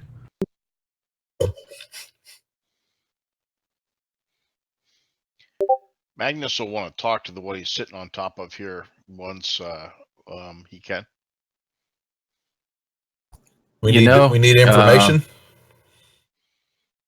Do we? Because we have the item. Magnus has a few questions. If you guys want to stick around, that's okay. Yeah, I still want to know why we had to. This was too easy. Yep, there's a few questions to ask. So, Magnus. Yeah, these guys. These guys are definitely not. These guys are definitely not slayers, right? You guys took them out way too easy. Yeah. But Magnus will tie this guy up that he's on top of and pour some water on his face, and he will take a minute to make sure that everyone in his little group is okay. I'll yell at Nymeria, go get Gilliard, get that rat man back, get him back here. Yeah. We're not done. Gilliard, we need your special talents for some questioning. Yeah, if Magnus knows about his abilities, he'd surely want him to be part of this. But once the guy comes around, which guy is he sitting on top of? The only one alive is Guilford. Okay, so he's sitting on top of Guilford. Did you kill Smald when you stabbed him? No, cut it all up. I just cut that all up a little bit. It made it inoperable. So what's wrong? Court, get the rat man, please. Get him back here. Magnus is going to ask Guilford. You'd be so kind. Say, hey there, Guilford. Sorry to barge in on you like this, but we were asked to recover that skull, but I have to tell you, I'm a little curious. Can you fill us in here on what's going on? Why did you steal the skull? Whose orders were you working under? So, hold on a second here. And you're dragging everyone from the party sheet now, Yeah, right? I'm dragging everyone from the party sheet just to see if that makes a difference. And is Lucas unshook? Yes, everyone is unshook here. Leave all these tokens off everyone. Yeah, I've even got the targeting button now on mine that wasn't there. Mm-hmm.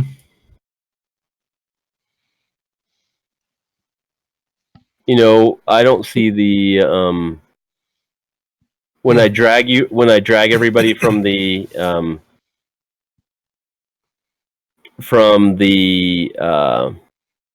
party Oh, sheet, there's no icons for anybody in the combat tracker, right? I'm not seeing anybody's.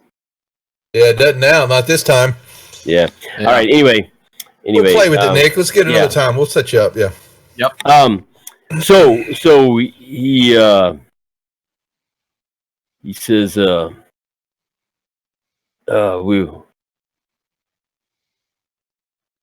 we were supposed to. Yeah, we just thought it was is valuable, you know. We're just trying to make a buck, man. We're just trying to make a few extra rilks. We thought maybe we could sell this thing somewhere around town. I don't know.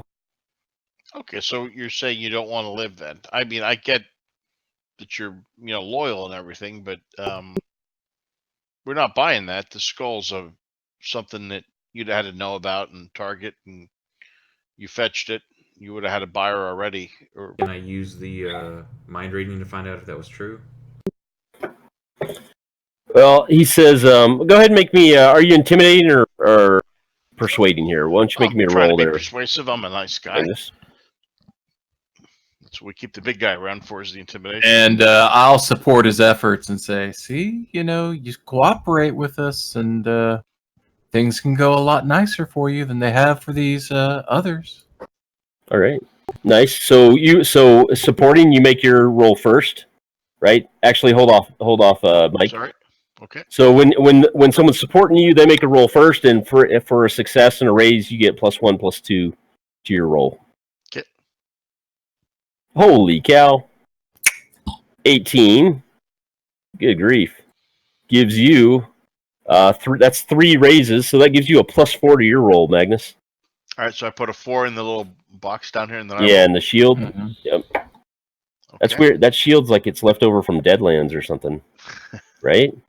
It's like a 5-star Persuasion. sheriff bin.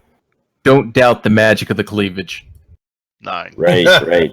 So he's turning. He's looking at Nymeria as you talk, and he says, "All right, what do you look? We were hired. Some merchant hired us to rob this guy. He hired us to steal the skull from this wizard. Velas, that was his name. We decided that this thing's got to be. Look at it, man. It's got to be worth some serious rilks to the right buyer. So we just kept it ourselves instead of giving it to the merchant, so we could sell it. I don't know what it is. Who is the merchant? Hell if I know. He contacted us, through one of our people, and we met with him briefly, and I don't know. We didn't ask his name. Yeah, it's no problem. Who's your people that you He's contacted? paying us. I got a guy. Everybody's got a guy in the city, right? Yeah, we're gonna need his name though. I mean, I don't mean to be difficult with you, but that's gonna have to happen. Come on, you can be a smart boy for me, can't you?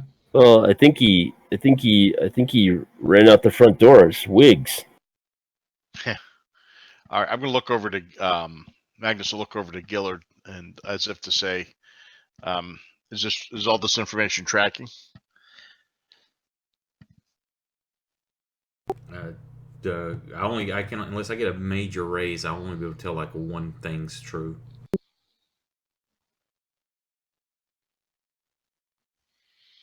They'd get a raise, so. Yeah. So that's 2 things, right? So what do you want to know?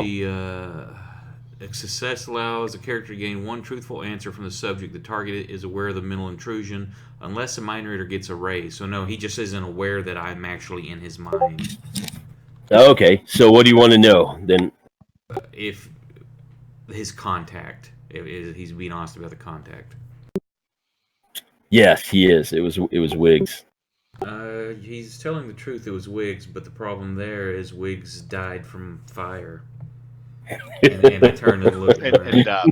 So Magnus is just learning that, and you see a little like sadness, maybe a flicker of responsibility go over his face, a deep sigh, and he looks back to the guy he's sitting on top of, and he's like, "Look, I don't want anyone else to die. Can you just help us here? How would we find the merchant? You help us do that, and I think we can let you go, right, guys?" And he'll look around the room to see if he can get buy-in on letting the guy go if he helps. Magnus, that little tear in your eye turns into a Benny that drops into your pocket because you're playing towards your character. I think he seems like a bright enough boy to know not to play with fire. I So think he's what do you allowed say? to Can you live. help us find the merchant? Give us something we can work with so I can let you live? Well, that's not exactly a hard bargain. I'll take you there. If it means think you not can killing find me. Yeah, good. Oh Hey, yeah, we robbed the guy. I know right where he's at. you robbed him. I love it. Hey, what do the Slayers have to do with any of this? Anything? He clams up. No. We're doing so well, aren't we doing? And Magnus will look around. Aren't we doing well, guys? We're getting along. We're sharing information. It's going really well. Come on. People who make poor decisions show that they're less than intelligent. I believe. I mean, look at this And it poor. makes me sad. Hey, look for this poor sap down here. He doesn't have a nether region anymore. It'd be bad if that happened to you, wouldn't you think? I believe our Yeah. friend here asked about what the Slayers have to do with this. Lucas, why don't you make a intimidation roll there? With pleasure, Mr. GM. I would like to support him also. And my supporting action is I take my finger into a near fist, extend my pinky, put my thumb onto the the first little bit of the pinky, and wiggle it and be like, it's a shame when gentlemen come up short. All right. What does that? What does that give me? Nothing. Let's see. +1. Okay. That's a Benny too for the intimidation. All right. Oh, you got it. No. Oh, that's just wrong. Whoops. Critical failure. Oh. He looks at his buddy and he's like, he's in shock, right? He's kind of like, oh, yeah. You don't. He just turns to you with like disgust, contempt, maybe even. You don't mess with a man's privates like that. And he's done talking. What about my mind reading? Your mind reading was successful. That's supposed to be opposed also. I'm sorry. Oh, is it? Okay. With his smarts? Can you Benny that?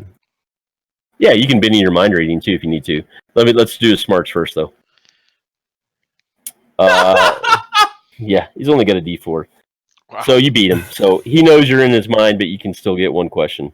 Yeah, that's why I'm looking. I just want to know about the Slayers. Why are the Slayers involved? Or what's their part? So how does this work, do you think?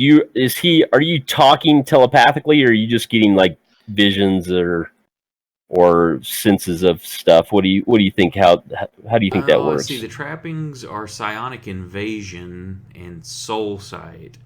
So I would assume that when he's asked, it's probably one of those that he can say, "I'm not telling you," but his surface thoughts are betraying him, and I'm picking up basically the inner dialogue. Yeah. So his surface thoughts are that are kind of that of failure, and what you're gathering is that these guys tried to join the Brotherhood, and they weren't tough enough, and so they didn't make the cut, but they've been telling people that they're a part of the Brotherhood anyway, but they're not really. So he's not going to tell you anything about the Brotherhood because he has nothing to tell because they're failures, and it would be a shame if the the Brotherhood found out you're parading as full brothers, I don't think they take kindly to that, but we should just let him go. If they find out, that's on him. It would be an awful shame if they found three dead pretend slayers, and maybe we might be able to collect a little reward for cleaning up a mess that would be shaming the Brotherhood. Well, I mean, there are 3 dead bodies. that's true. We could pass. Guilford is the one that's alive, right? Uh-huh. Guilford, But Wiggs is burned to death. Yeah, Guilford. My friend makes a very good point here. We could pass Wiggs off as you, if you want us to set you up with a new start. Would that be a fair trade? You're going to help us find the merchant, tell us anything else we need to know, and then we'll let you on your way. You just get out of town, and no one's wiser. You're come and kill you. Fair enough. Yeah, he raises an eyebrow. He says, "Yeah, since here, that's something I could get behind." All right. This is Lankhmar, right? Try and be a man of my word. You don't know. The worm turns. Maybe you'll do us a favor someday. One good turn to another, eh?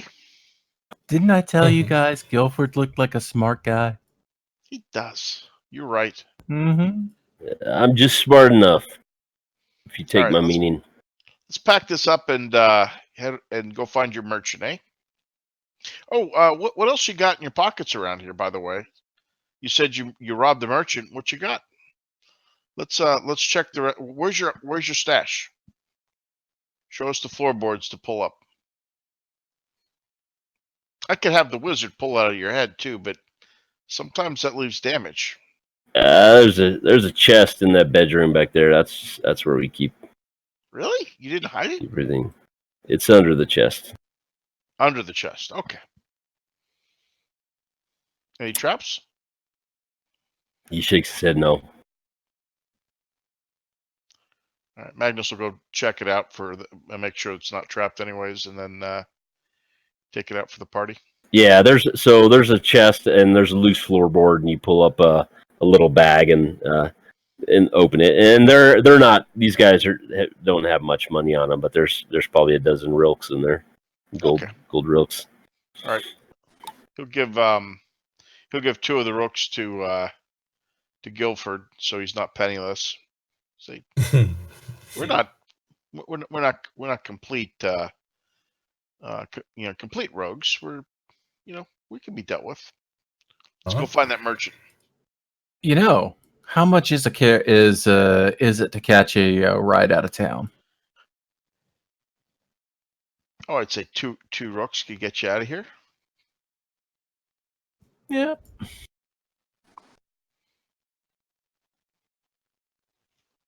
So what time is it now? Like 4 a.m, or? What time is it?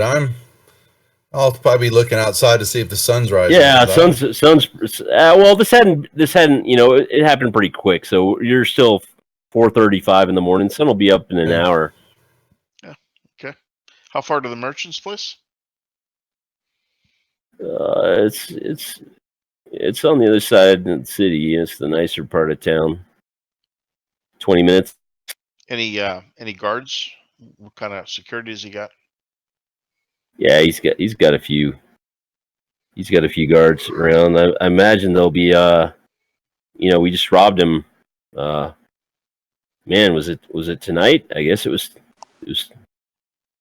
tonight. So he might have doubled up or something. Who knows? If we're gonna get in, you be careful. Very important, Guilford. Do you have something that would people would be able to identify you with? Identify me with? Uh-huh. Shakes his head. Nah. Why would anybody want to identify themselves in the city? I have a question. Something that they would know would be you, that we could leave on that smoking body out in the hall there. I don't know. I can't think of nothing. I have a question. Are dental records a thing? They are not a thing. Damn it. I was going to punch his teeth out and shove them into the other person's mouth.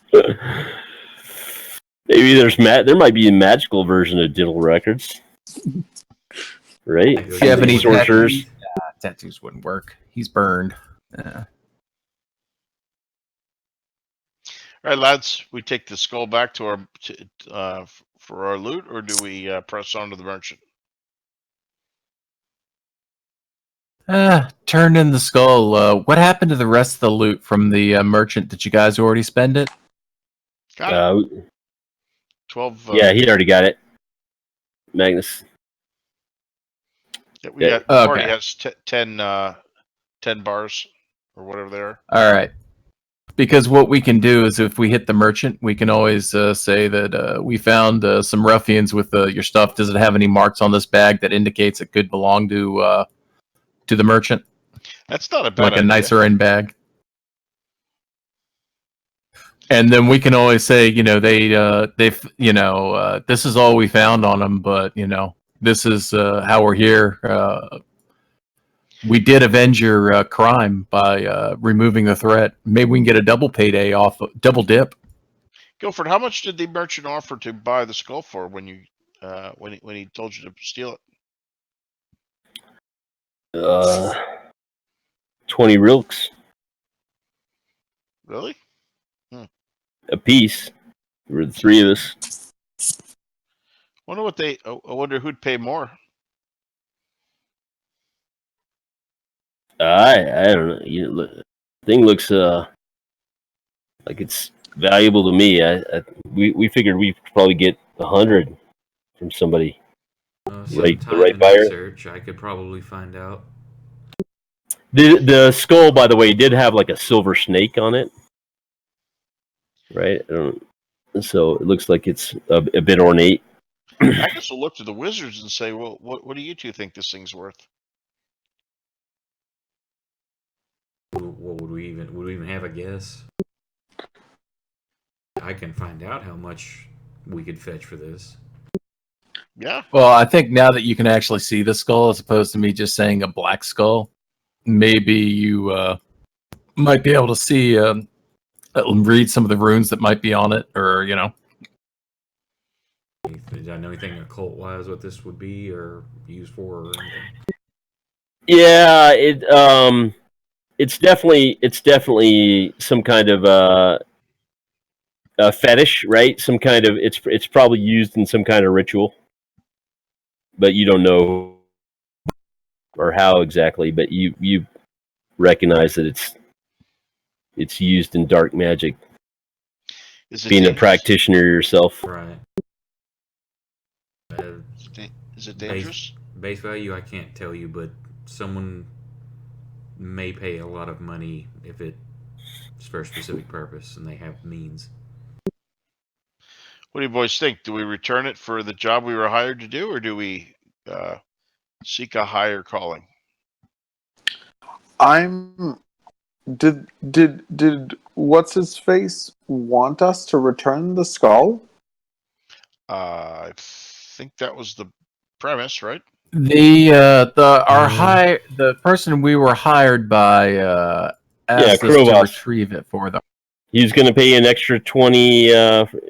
He's paying you to bring it back. He's going to pay an extra 20 when you brought it back, right? Or half Well, up front, and half in back. fairness, we did already get paid the first 20, so Magnus, being kind of the loyal SOB that he is, says, we should probably give the guild boss a skull back. What do you think? Although, funny thing, you mentioned a wizard you stole this from, not the guild boss, right? I don't know what you're talking about, guild boss. You talking about Krovos? Yeah. He's the one that sent us after you. I don't know why. You stole it from a wizard. I don't know. What do you mean you don't know why he sent us? I turned to Magnus I and don't I know. look at him and say, I mean, I've heard of the guy. I don't know. No, Thieves Guild.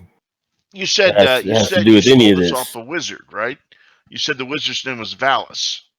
Yeah, we stole off a wizard. Is Valus related to Velas. Crovus? Is Velus related to Crovus? I don't know what I've never even met Krovas. I don't know what the Thieves Guild has to do with any of this. He had your name. Court taps on Magnus. Magnus's shoulder. You're saying too much. Remember, we shouldn't kiss and tell. Well, Court taps on Magnus's shoulder, and he sets up a couple of what are the name of the coins? Rilks. Rilks, yeah, Rilks. He sets up a couple of Rilks in a line, and then flicks them over like dominoes.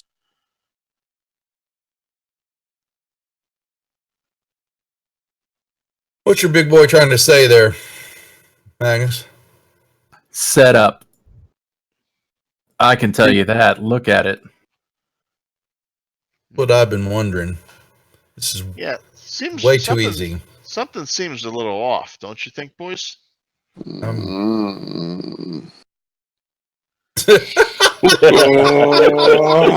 What could possibly be off in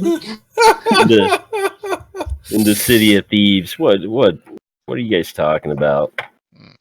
Everything's always a double and triple cross. Yeah. Well, we were paid to do a job. Do we finish the job or not? You don't want to. You guys do know that Krovas is one of the most powerful people in the entire city, and double crossing him is extremely high risk and not good for your life expectancy. Well, what do we know about this? What do the other wizards know about this Valus person? Or has Magnus ever heard of him? No, you guys haven't. You guys haven't heard of this guy. No one But has. there's a few 100,000 people in the city, though. It's a metropolis. This isn't Neverwinter or Baldur's Gate. This is city. This is New York City. Let's go get paid, boys, unless anyone objects, eh? That's fine. I'm sure it's going to end bad for us, but what the hell? I've got to get somewhere anyway when the sun rises. We did what we were supposed to do. Yeah, that's right. This is your night job, isn't it? Hey, I had no night job. I just got somewhere I got to go. We'll handle the issues when we get to the issues. All right. Can't handle them before they happen. So you guys grab the skulls, slink out of the apartment. We are going to get the information on exactly where to find this merchant before we. You letting this guy go, or you letting him go, or he's coming with you? We're gonna. He's coming downstairs with you, and you're gonna part ways on the street, right? Yeah, but we want to. Magnus wants to know exactly where to find this merchant if he needs to. Yeah. He'll take you there. Okay. Oh, okay. So we do still need him alive. Well, I just want to know where he. Oh, if you guys want to kill him, that's going to make Magnus sad because he gave him his word. But Magnus gave him Magnus's word. Well, that's true, but you know, that's kind of how Magnus operates. He doesn't really. He's kind of not a normal rogue in that standpoint, he's got the heroic edge, which I gave him the Benny for earlier because he's champion of the little guy. Yeah, he doesn't like to see anyone get hurt unnecessarily. But you don't know that, so are you killing him? Are you killing this guy to make sure everything's clean? Yeah, I'm gonna stop this guy, and before we actually go outside. All right, you're head out the door. Yeah. Well, okay. Yep. Magnus is trying to get him to show us where this merchant is, in case we need to know that later. Court. You don't care, do you, Court? You know that's what Magnus wants to do. Whether you care about that or not, it's up to you. Fine. You can be the whole guy, even though only because it's Magnus.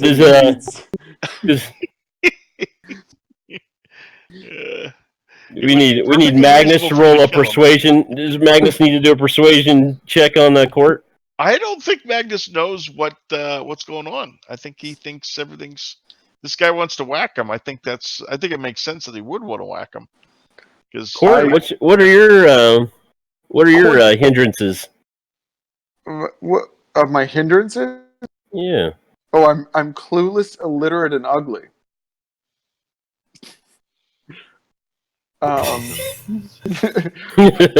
Right now, court doesn't understand why we need The him Well, nuances no, of alive. you know that, what? right? If it's Court would know that Magnus is trying to get more information, so he might hold off if I it's don't know. Court's clueless. But court Just saying. doesn't understand why we need more information. We've got the skull. We're taking the skull to the guy. Well, that's So we're not going to that- the merchant. That's Let's reasonable. read if he wants to- Clueless out loud here. Your hero doesn't pay much attention to the world around him and can't seem to find a haystack in a small pile of needles. I'd say that this guy looks pretty brainable right now to Court. I'm virtually dangling a Benny in front of your character sheet there, Court. Are you clueless? I'm gonna frickin' smash this guy's head in. Boom! There's your Benny. We go outside. Just on the way out, right? He's walking out right in front of you, and just right as he's about to step out the door, you grab him in the back of the head and you smash his head into the wall. Splits it open like a melon. He falls down, and you just keep walking out the door. And you guys all get outside, minus the wannabe Slayer. You get down to the street. I'm waiting for you at the bottom of the street. Yeah, here it is. Yeah. I pick up the 2 Rook off his body on the way out too. This was gonna go south on I us. was gonna ask if someone remembered to check the body for loose change. Krovos is there. Krovos is waiting for you at the bottom. You guys get out into the street. It's still night. It's dark. There's nobody really around. Just him, right? You see way out on the edge of your peripheral vision, you can see a few people lurking around. Probably his bodyguards, right? And he smiles at you as you guys come out, and reaches out, sees the bag of the skull, nods appreciatively, reaches out for you guys to for the skull, for the bag with the skull in it. That's the skull. That's the what was it? His accent was kind of Russian or something. That's the skull. That's the skull that you got. And he reaches out for it, and then he turns, looks down the street, and you can see walking towards you a wizard, what appears to be a sorcerer type guy. He's in the robes. He's got a grayish, scraggly beard. Looks like he hadn't shaved in a while, and he's got 2 huge thugs with him. They look like they're identical twins.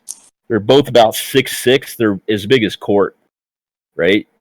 And he says, "What's going on here?" And you've got the skull half out of the bag, and you're getting ready to hand it to Krovos there, or at least you're showing him.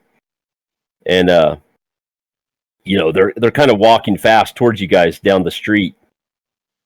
And Krovos, he says, "Velas, my friend, these thieves here broke into your house during our festivities and took your strange bauble. My men tracked them here and demanded their surrender. I see that you have brought your men, so I'll let you handle this from here. Good night, Good night, my friend." And Krovos starts to walk backwards and vanishes into the alley.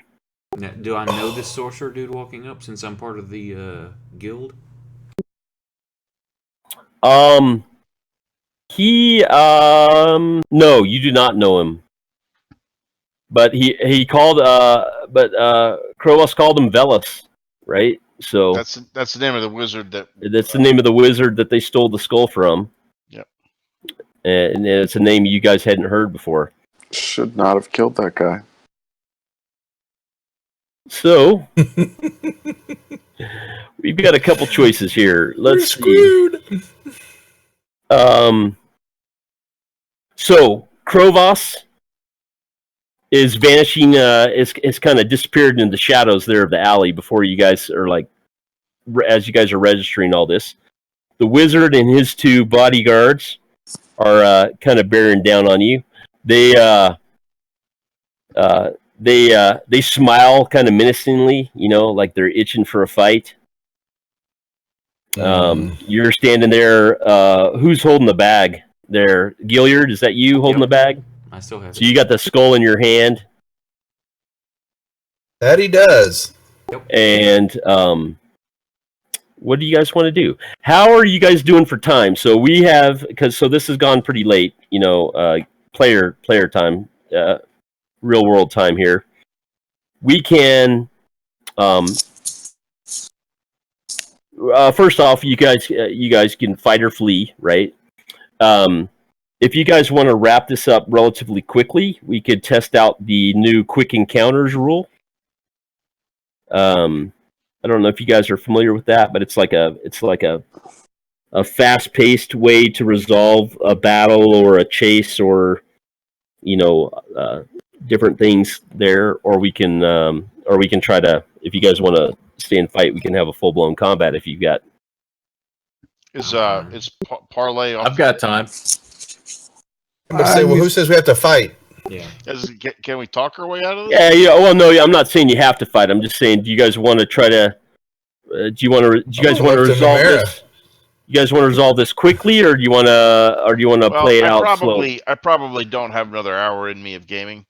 I certainly need to be closing it up fairly soon. Okay, so this shouldn't be an hour's worth of gaming, though. I would say what I would have tried to do, how you ever want to spend this, is whatever. If he seems like a higher level stature sorcerer than me, whatever placations I can give to, or honorifics to address him and let him know his men may want to go after Krovos, because here's the situation, line it all out, and it says, well, no, I will open my mind to you if you want me to find I speak the truth. And willingly, and hand him his skull back, and willingly open up my mind if he wants to question me. Well, hang on. Okay, so hold on. Hold on, guys. To get paid here. Here's what we're gonna do. We're gonna resolve this as a quick encounter. Okay, and the way that works is you use quick and I'll read this little bit of the rule book for you guys, so you guys can kind of get a feel for this. It talks about when to use these rules. You use quick encounters when you're pressed for time, right? Basically what's going to happen is I've kind of painted the scene already. You guys are going to kind of come up with a plan of what you're wanting to do, and you're each going to make a single skill roll based on what you're trying to do, right? So if it's fighting, maybe you're making a fighting roll. If you're trying to persuade, you're making a persuasion roll, and a cult roll, whatever it is that you're planning on doing. And basically the quick encounters bit is that we kind of we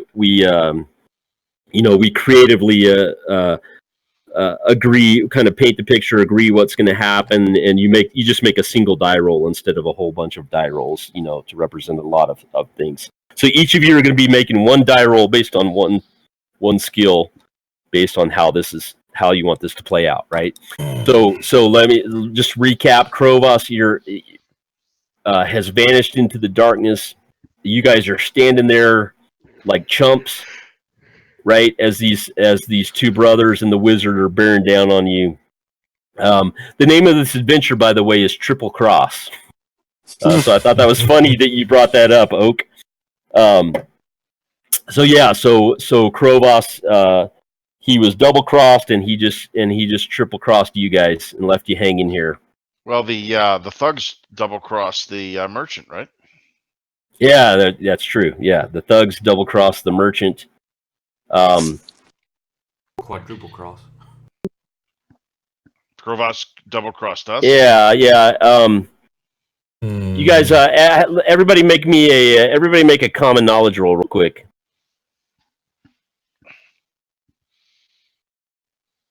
See who's the high scorer here.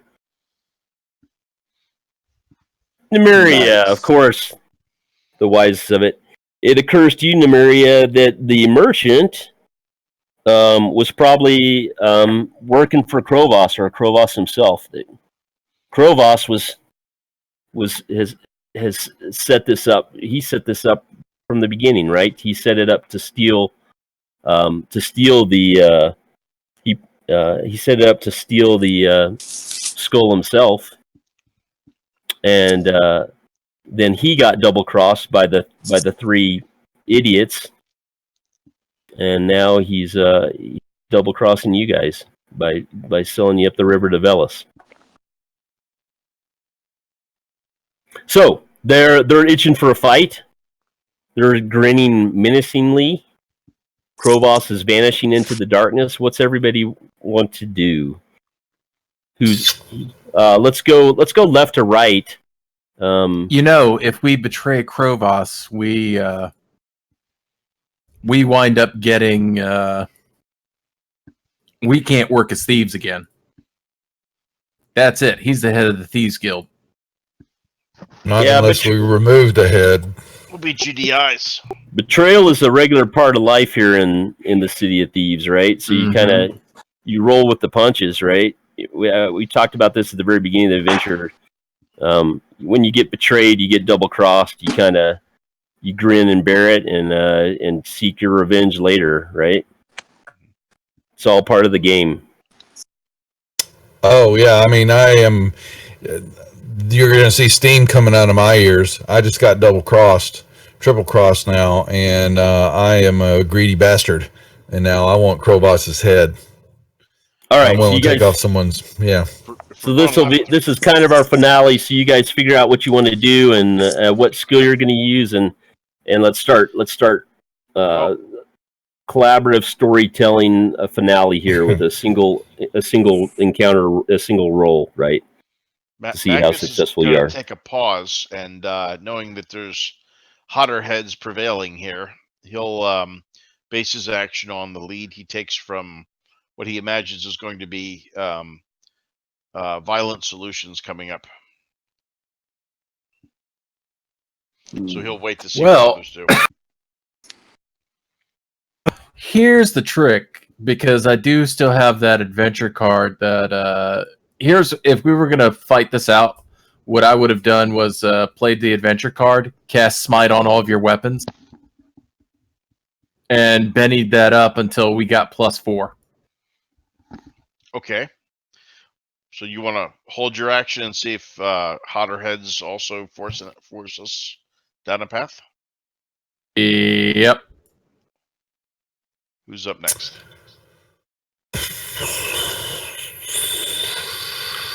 Oh, and double check your adventure cards. If there's something that could be applicable for this, Right. It might not be a bad time to use it. I don't have one. Oh, I totally forgot about my adventure card. Oh my lord. Mm-hmm. Oh, my battling. I could have used that. I wasn't here, so I don't have one. Oh yeah. So yeah, what do we know about if we want to find our ways out of it, like I said, on the fighters, I can buff you. I can get all the physical combatants. I can get all of you with a smite on your weapon, which could add +4 to your damage. The question is, can you two wizards handle the 2-to-1? Well, Court and whatever Magnus is doing in the background, but I'm about to lose it in front of y'all. I'm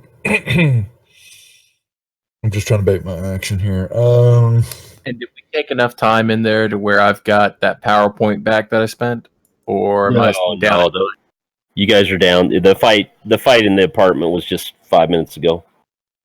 Okay. Can I tell my alertness? I'm reaching here. Can I tell if these guys have got a weakness in their fighting, or how the way they walk, or what they're carrying? From the way they're carrying themselves, they can, they know what they're doing. They're yeah. You put them both as tough as Cord, if not tougher. So they're wild card. I don't know if you want to metagame it, Bradley, I don't know what you're talking about. I don't know what this wild card thing is you speak of. It's They're bad enough. Competent. So if I'm going to opponents. notice that, Cord grunts to his companions. He points at himself. He points at the two big guys. And then he motions to everyone else and points at the wizard.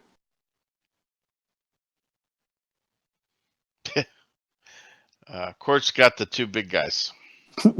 Yep. Thank you, Magnus. And if you guys tie the wizard up in melee, he's going to have trouble casting spells. Well, that's what. then we do it. I got last stand, who give it to me so that you're out. Your hero and allies get +2 to parry and toughness until the next Joker. Okay. All right, Gilliard, what do you have in the way of cards? I don't have a card. Mr. DM, does he not get All a right. card? oh yeah. You snooze, you Oh, what'd you get get? after it, man! It's a Beat part- it, slap Nick around. Come on. I just gave him one. This is the part where we go all in on the pot. There you go. Use his or her arcane skill in place of any smarts-based skill rolls for the rest of the scene. And so, not really a Trade lot that to to a help. wizard. Yeah, Trade that to a wizard. he is a wizard. Oh, okay. Yeah, it's not going to help you much. Well, Okay, cast. here's a question. And- I have. All right. On Sounds my like you're character- fighting. Hey, on my character What? sheet, it says I have drain life. Like on the Yeah, that's the old Savage Worlds. That's not a that's a I think that's a Lankhmar power. You don't have it for this Okay. adventure. I was just making sure because I'm like, I've got mind Yeah. reading, light, dark, and blind, and it's their AOE. So anything I do is going to affect everybody in the area. You can Well, you can kind of finagle that a bit. No, blind is an individual attack. I think you make a person blind. No, it does a Right? bright flash. Um, Because I was looking it up.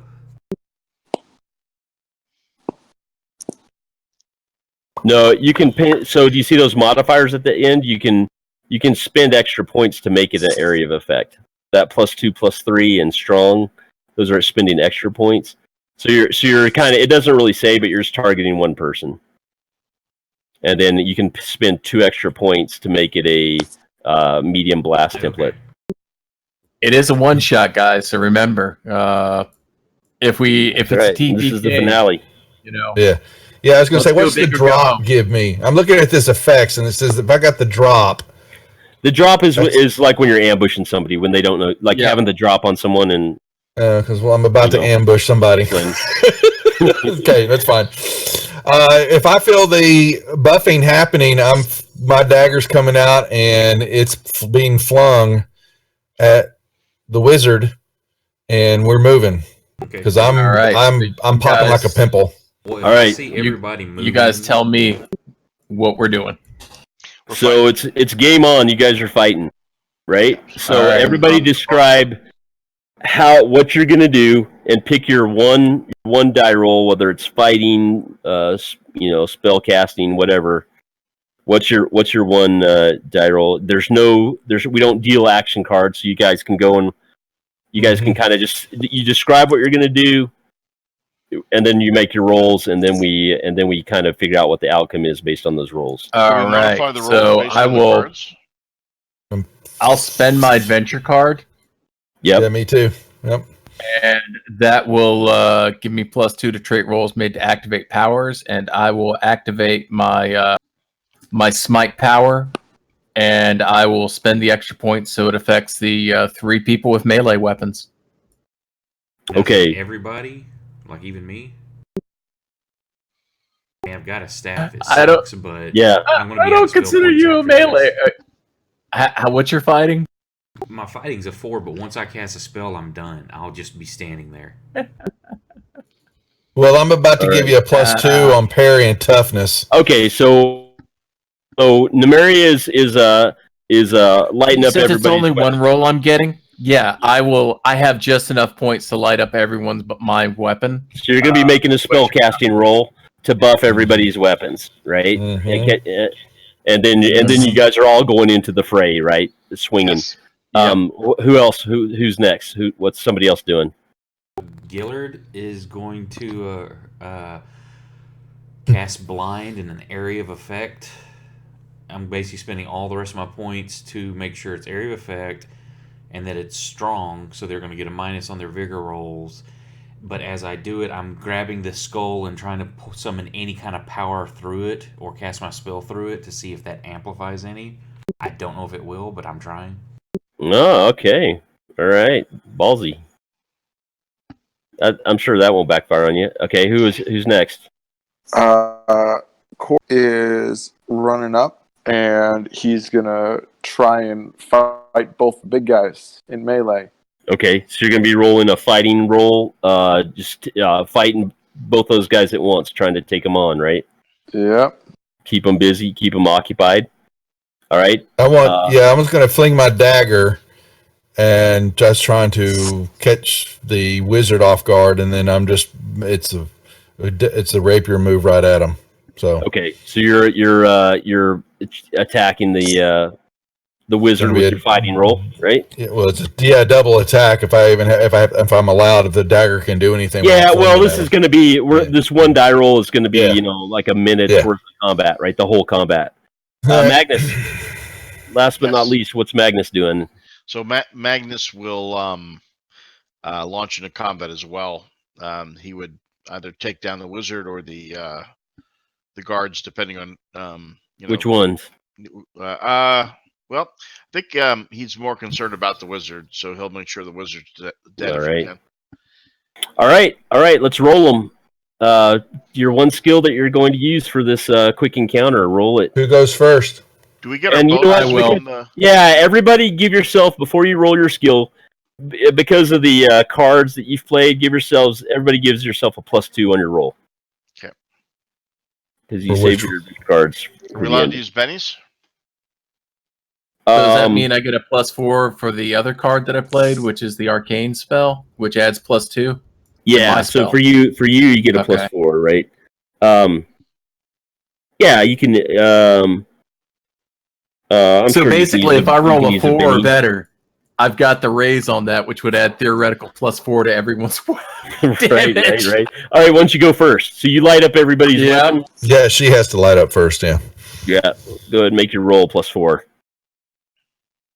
Boom! All right, everybody's weapons are flaming with +4 Yeah. damage. +4. Yeah. Oh my lord. So if you're making a Magnus, those of you who are making a fighting skill, you'll get a +4 instead of +2. Okay, change it to So +4. Gilliard, why don't you go next? You're +4 trying or to +6. plus. You're doing a spell casting, right? Is your Well, you one said skill the guys roll? doing weapons would be +4 instead of +2, but wouldn't that be since he has a +4 on top of the +2? No, that just we're just kind of rounding it off. So what is it Gilliard's trying to do again? You're blinding them, I'm right? using the skull and I'm trying to just Area everything affect it. in that area that's Blind. past my party to blind Yeah. anything in the area. Even I don't know if there's anybody in the shadows, but I'm making it a large burst, and anything from the two fighters and the mage and anything behind them, I'm just trying to blind them. Okay. Give me a spell casting roll +2, so for starters. That's going to be a Benny. Yeah, Or do we that's not all right. do that? That's you can if you want. That's successful, so it's gonna blind them. Well, that'll still work. Yeah, it's 4 better. But now roll me a d6. Let me see if there's anything on the if there's anything with a raise. No, didn't say there's anything extra for that, so no need then. All right. Yeah, remember that's +4 damage, not fighting. So, but this hopefully should like guarantee a kill on what you hit. All right, here we go. We're rolling on the dynamic backlash chart for you, Gilliard. Oh, Does it explode? ruh-roh, Shaggy. There you go. Your snaps is crackle and overload with power. You take 2d6 damage Nice. plus the cost of the power in power points that you used. I use 6. Jeez. All right, so you're Wow. taking 2d6 plus 6 damage. Whoa! I just burned my skull out with this thing. How many hit points do you have? 4. There's no hit points. There's no hit points. Yeah. It depends on what it goes over his toughness, I'm right? probably gonna die right here. 4 plus 4, 8 plus 6 is 14. What's your Toughness of 5? toughness Oh of my 5, God. 9, It's 2. 13. You take 2 wounds. 2. So you're not How many dead yet. bennies do you have, Gilliard? Because you can soak. You can soak, yeah. Yeah, I've got like you a can soak one of 'em. bennies. Okay, so roll a vigor or spirit. Yep. Vigor. Vigor. Bigger. Mhm. Roll a vigor check to soak damage. So you're taking 2 wounds. That failed. You want to Benny to the Benny.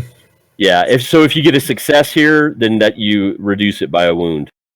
Right? And if you get a raise, you reduce it by 2. So now you're only taking 1 wound. You want to Benny that? Yeah. See if we can do better.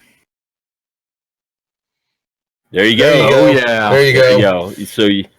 So The Tylenol so describe work. what that looks like. So you didn't actually like soak it, but the skull is amplifies, but kind of creates a backlash. But you kind of somehow you absorb it. You don't take the damage. What does that look like? So I hold the skull up, and I'm casting the beams of the blinding light come out of the eyes of the skull. But as it does it, eldritch kind of purpley green tendrils creep up my arm and around my head, and I start to scream, and you can see light coming out of my mouth, and I just kind of fight it down, and it absorbs into my body. Nice, Ew. nice. All right, who's next? Well, Court's got to get the bodyguards off him. Yeah, you're fighting 2 bodyguards. I'm going to use the Benny. Use the Benny there.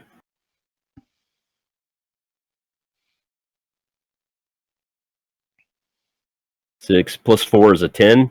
So that's success with the raise. So there's a blinding flash of light, and the 3 of them all get very blinded. And Court, why don't you describe success with the raise? You're handling up on business. So what's that look like? So Actually, pause that for a second because Lucas and Magnus are attacking as well.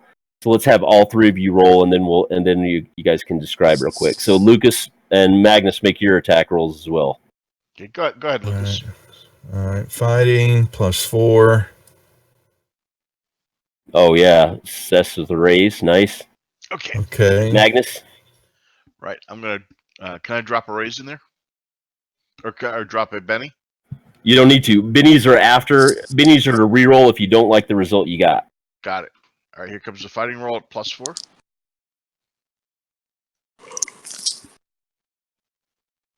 That's success, no raise. Now, do you want to Benny that and try to get her? Let's try harder. Put your plus 4 back in. Yes, good idea. Thank you. Okay. Here we go. Oh, look at that. That's 14, There 2 you raises. go. 2 raises. nice. Okay, so you guys are all kicking ass, right? So this is going your way. You guys all got successes and raises. Magnus got 2 raises. So you guys can kind of play this out however you want. So Court, how are you beating up on how are you keeping these 2 bodyguards tied up? What are you doing? So, he never did get his club back. No, that's right. He didn't. So It's off in the alley somewhere. Oops. So his initial plan was to just get their attention and then just take a beat down. But since he did so well, he's going to run up and and just tackle them, or attempt to tackle them both at the same time. But really, they're all just going to end up in a dog pile on top of each other. I kind of see you doing like a double clothesline. Yeah. So there they are. So either way, they're all on the ground. So he double clotheslines them. They pull him down. He pulls them down. There they are. Elbows in the neck. It's a good time. He yells his signature catchphrase. As he does it. You know, one of them's got like a billy club too, and he manages to wrestle that out of his hand as you're fighting. Oh, fantastic! That's it. He's just going to go for the kneecaps with that. Then You crack a knee. One of them grabs his knee, falls down, and you wind up beating the tar out of both of them. Just left, right, taking turns, swinging at them. Just taking them both down at once. Kneecapping them. Like Court said, I'll take these two. Y'all take the wizard. All right, so Magnus and Lucas, you guys kill the wizard. What does that look like?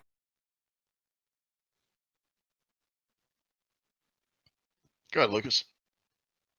Alrighty, so say that again now. What we didn't do we don't worry about the damage, is what you're saying? Right. It's just it's a quick encounter, right? In the new Suede rule, so it's just the one roll determines the outcome, right? So if you guys had failed your rolls, you would lose this fight, and we would describe how you got beat down, right?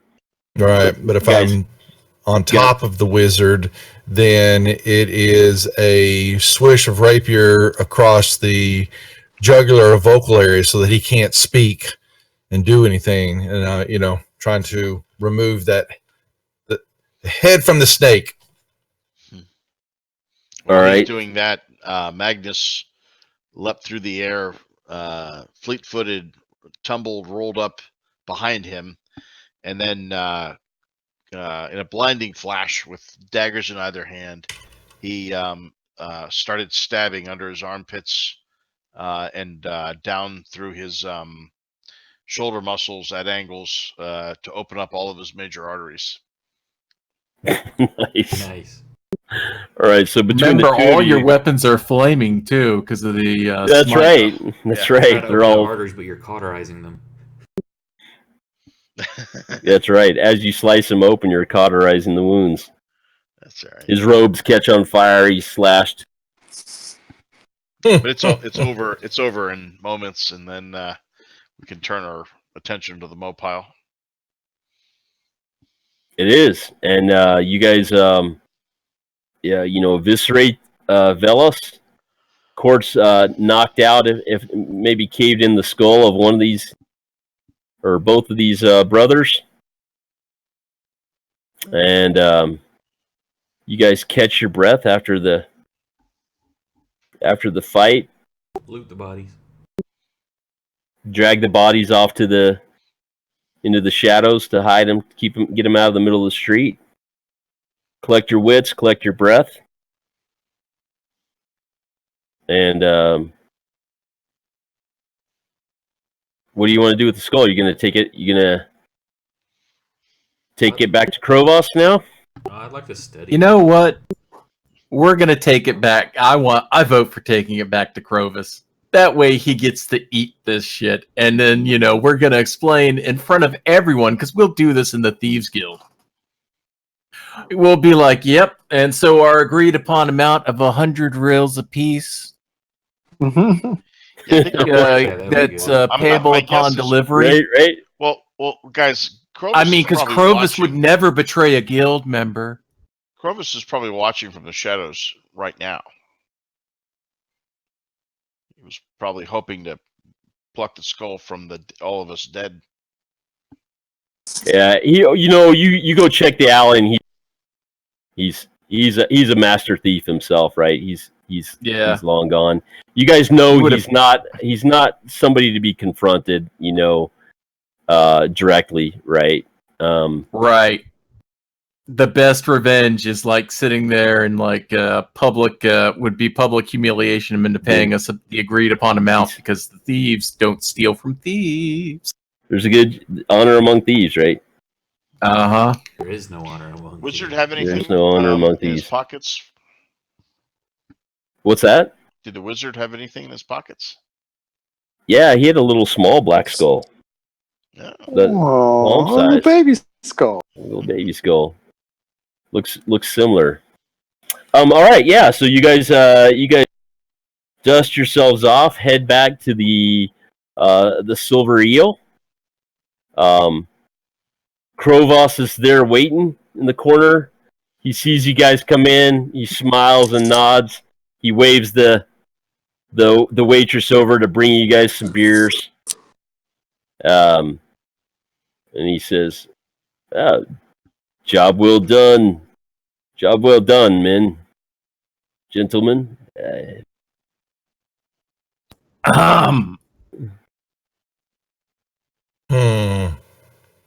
And he pulls out his gold purse and he starts stacking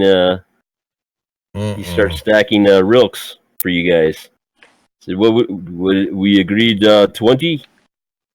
At this point, with such extreme circumstances, I believe the agreed upon amount was 100 upon delivery for each of us.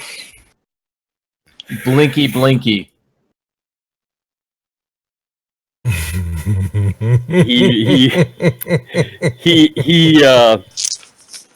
You see him angry. He's fuming, right? But he's trying to stay calm in front of his people and stuff, right? After all, we don't betray each other, right, dear Krovis? We don't renege on deals, right? Of course. My dagger's twirling in my hand. Y'all playing whiskey. He says, no, of course, but I remember the agreed amount was 50.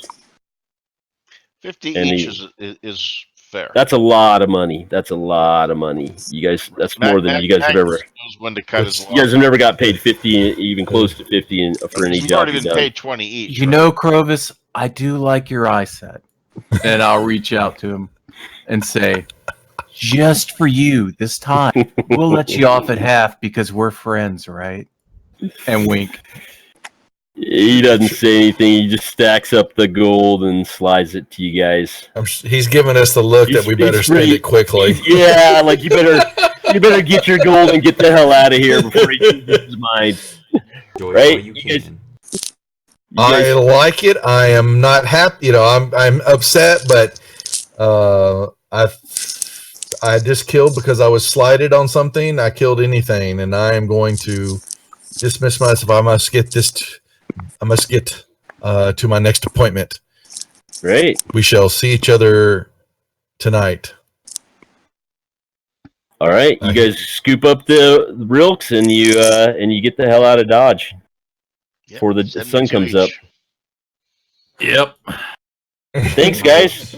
I appreciate it. Sorry about the technical problems with the. I don't know what was going on with the combat thing. I'll have to. This is warm-up games for me too. This is why I'm doing these one-shots before we start playing on a regular basis on Saturday nights. We went long, but it was fun. Yep. Appreciate it. Enjoyed it. Thanks for the invite. Thank you, Nick. Mm-hmm. Sorry I was running late, but thanks for everybody hanging in there. Damn, Moke. It's always you, man. Damn. Well, tonight was the one is like the wife had a real shitty week, and she decided she wanted to go out with some friends and have some drinks, so I was not saying no. There you go. That's right. That's right. So I can tell you so what happened basically was if in case it's not like totally clear. So Krovos found out about this guy in his skull and decided he wanted the skull himself, right? So Krovos posed as a merchant. And this Velos guy likes to drink a lot, and he got him drunk, and he stole he hired these Slayers Brotherhoods to to steal the skull, right, while he was all drunk. And but then those, because they're not really Slayer's Brotherhood, they decided to double cross the merchant, not knowing it was Krovos, right? So they kept the skull for themselves, and then Yep. It's too easy. triple cross. Cool. Oh, wait a second, and we can give Krovos the extra tidbit of, they weren't real Slayers, right? So you can collect the. I'm sure you can get a fee to reimburse you for our expenses for cleaning up a nasty potential bad reputation issue for the Slayers. Yeah, that's good information for him.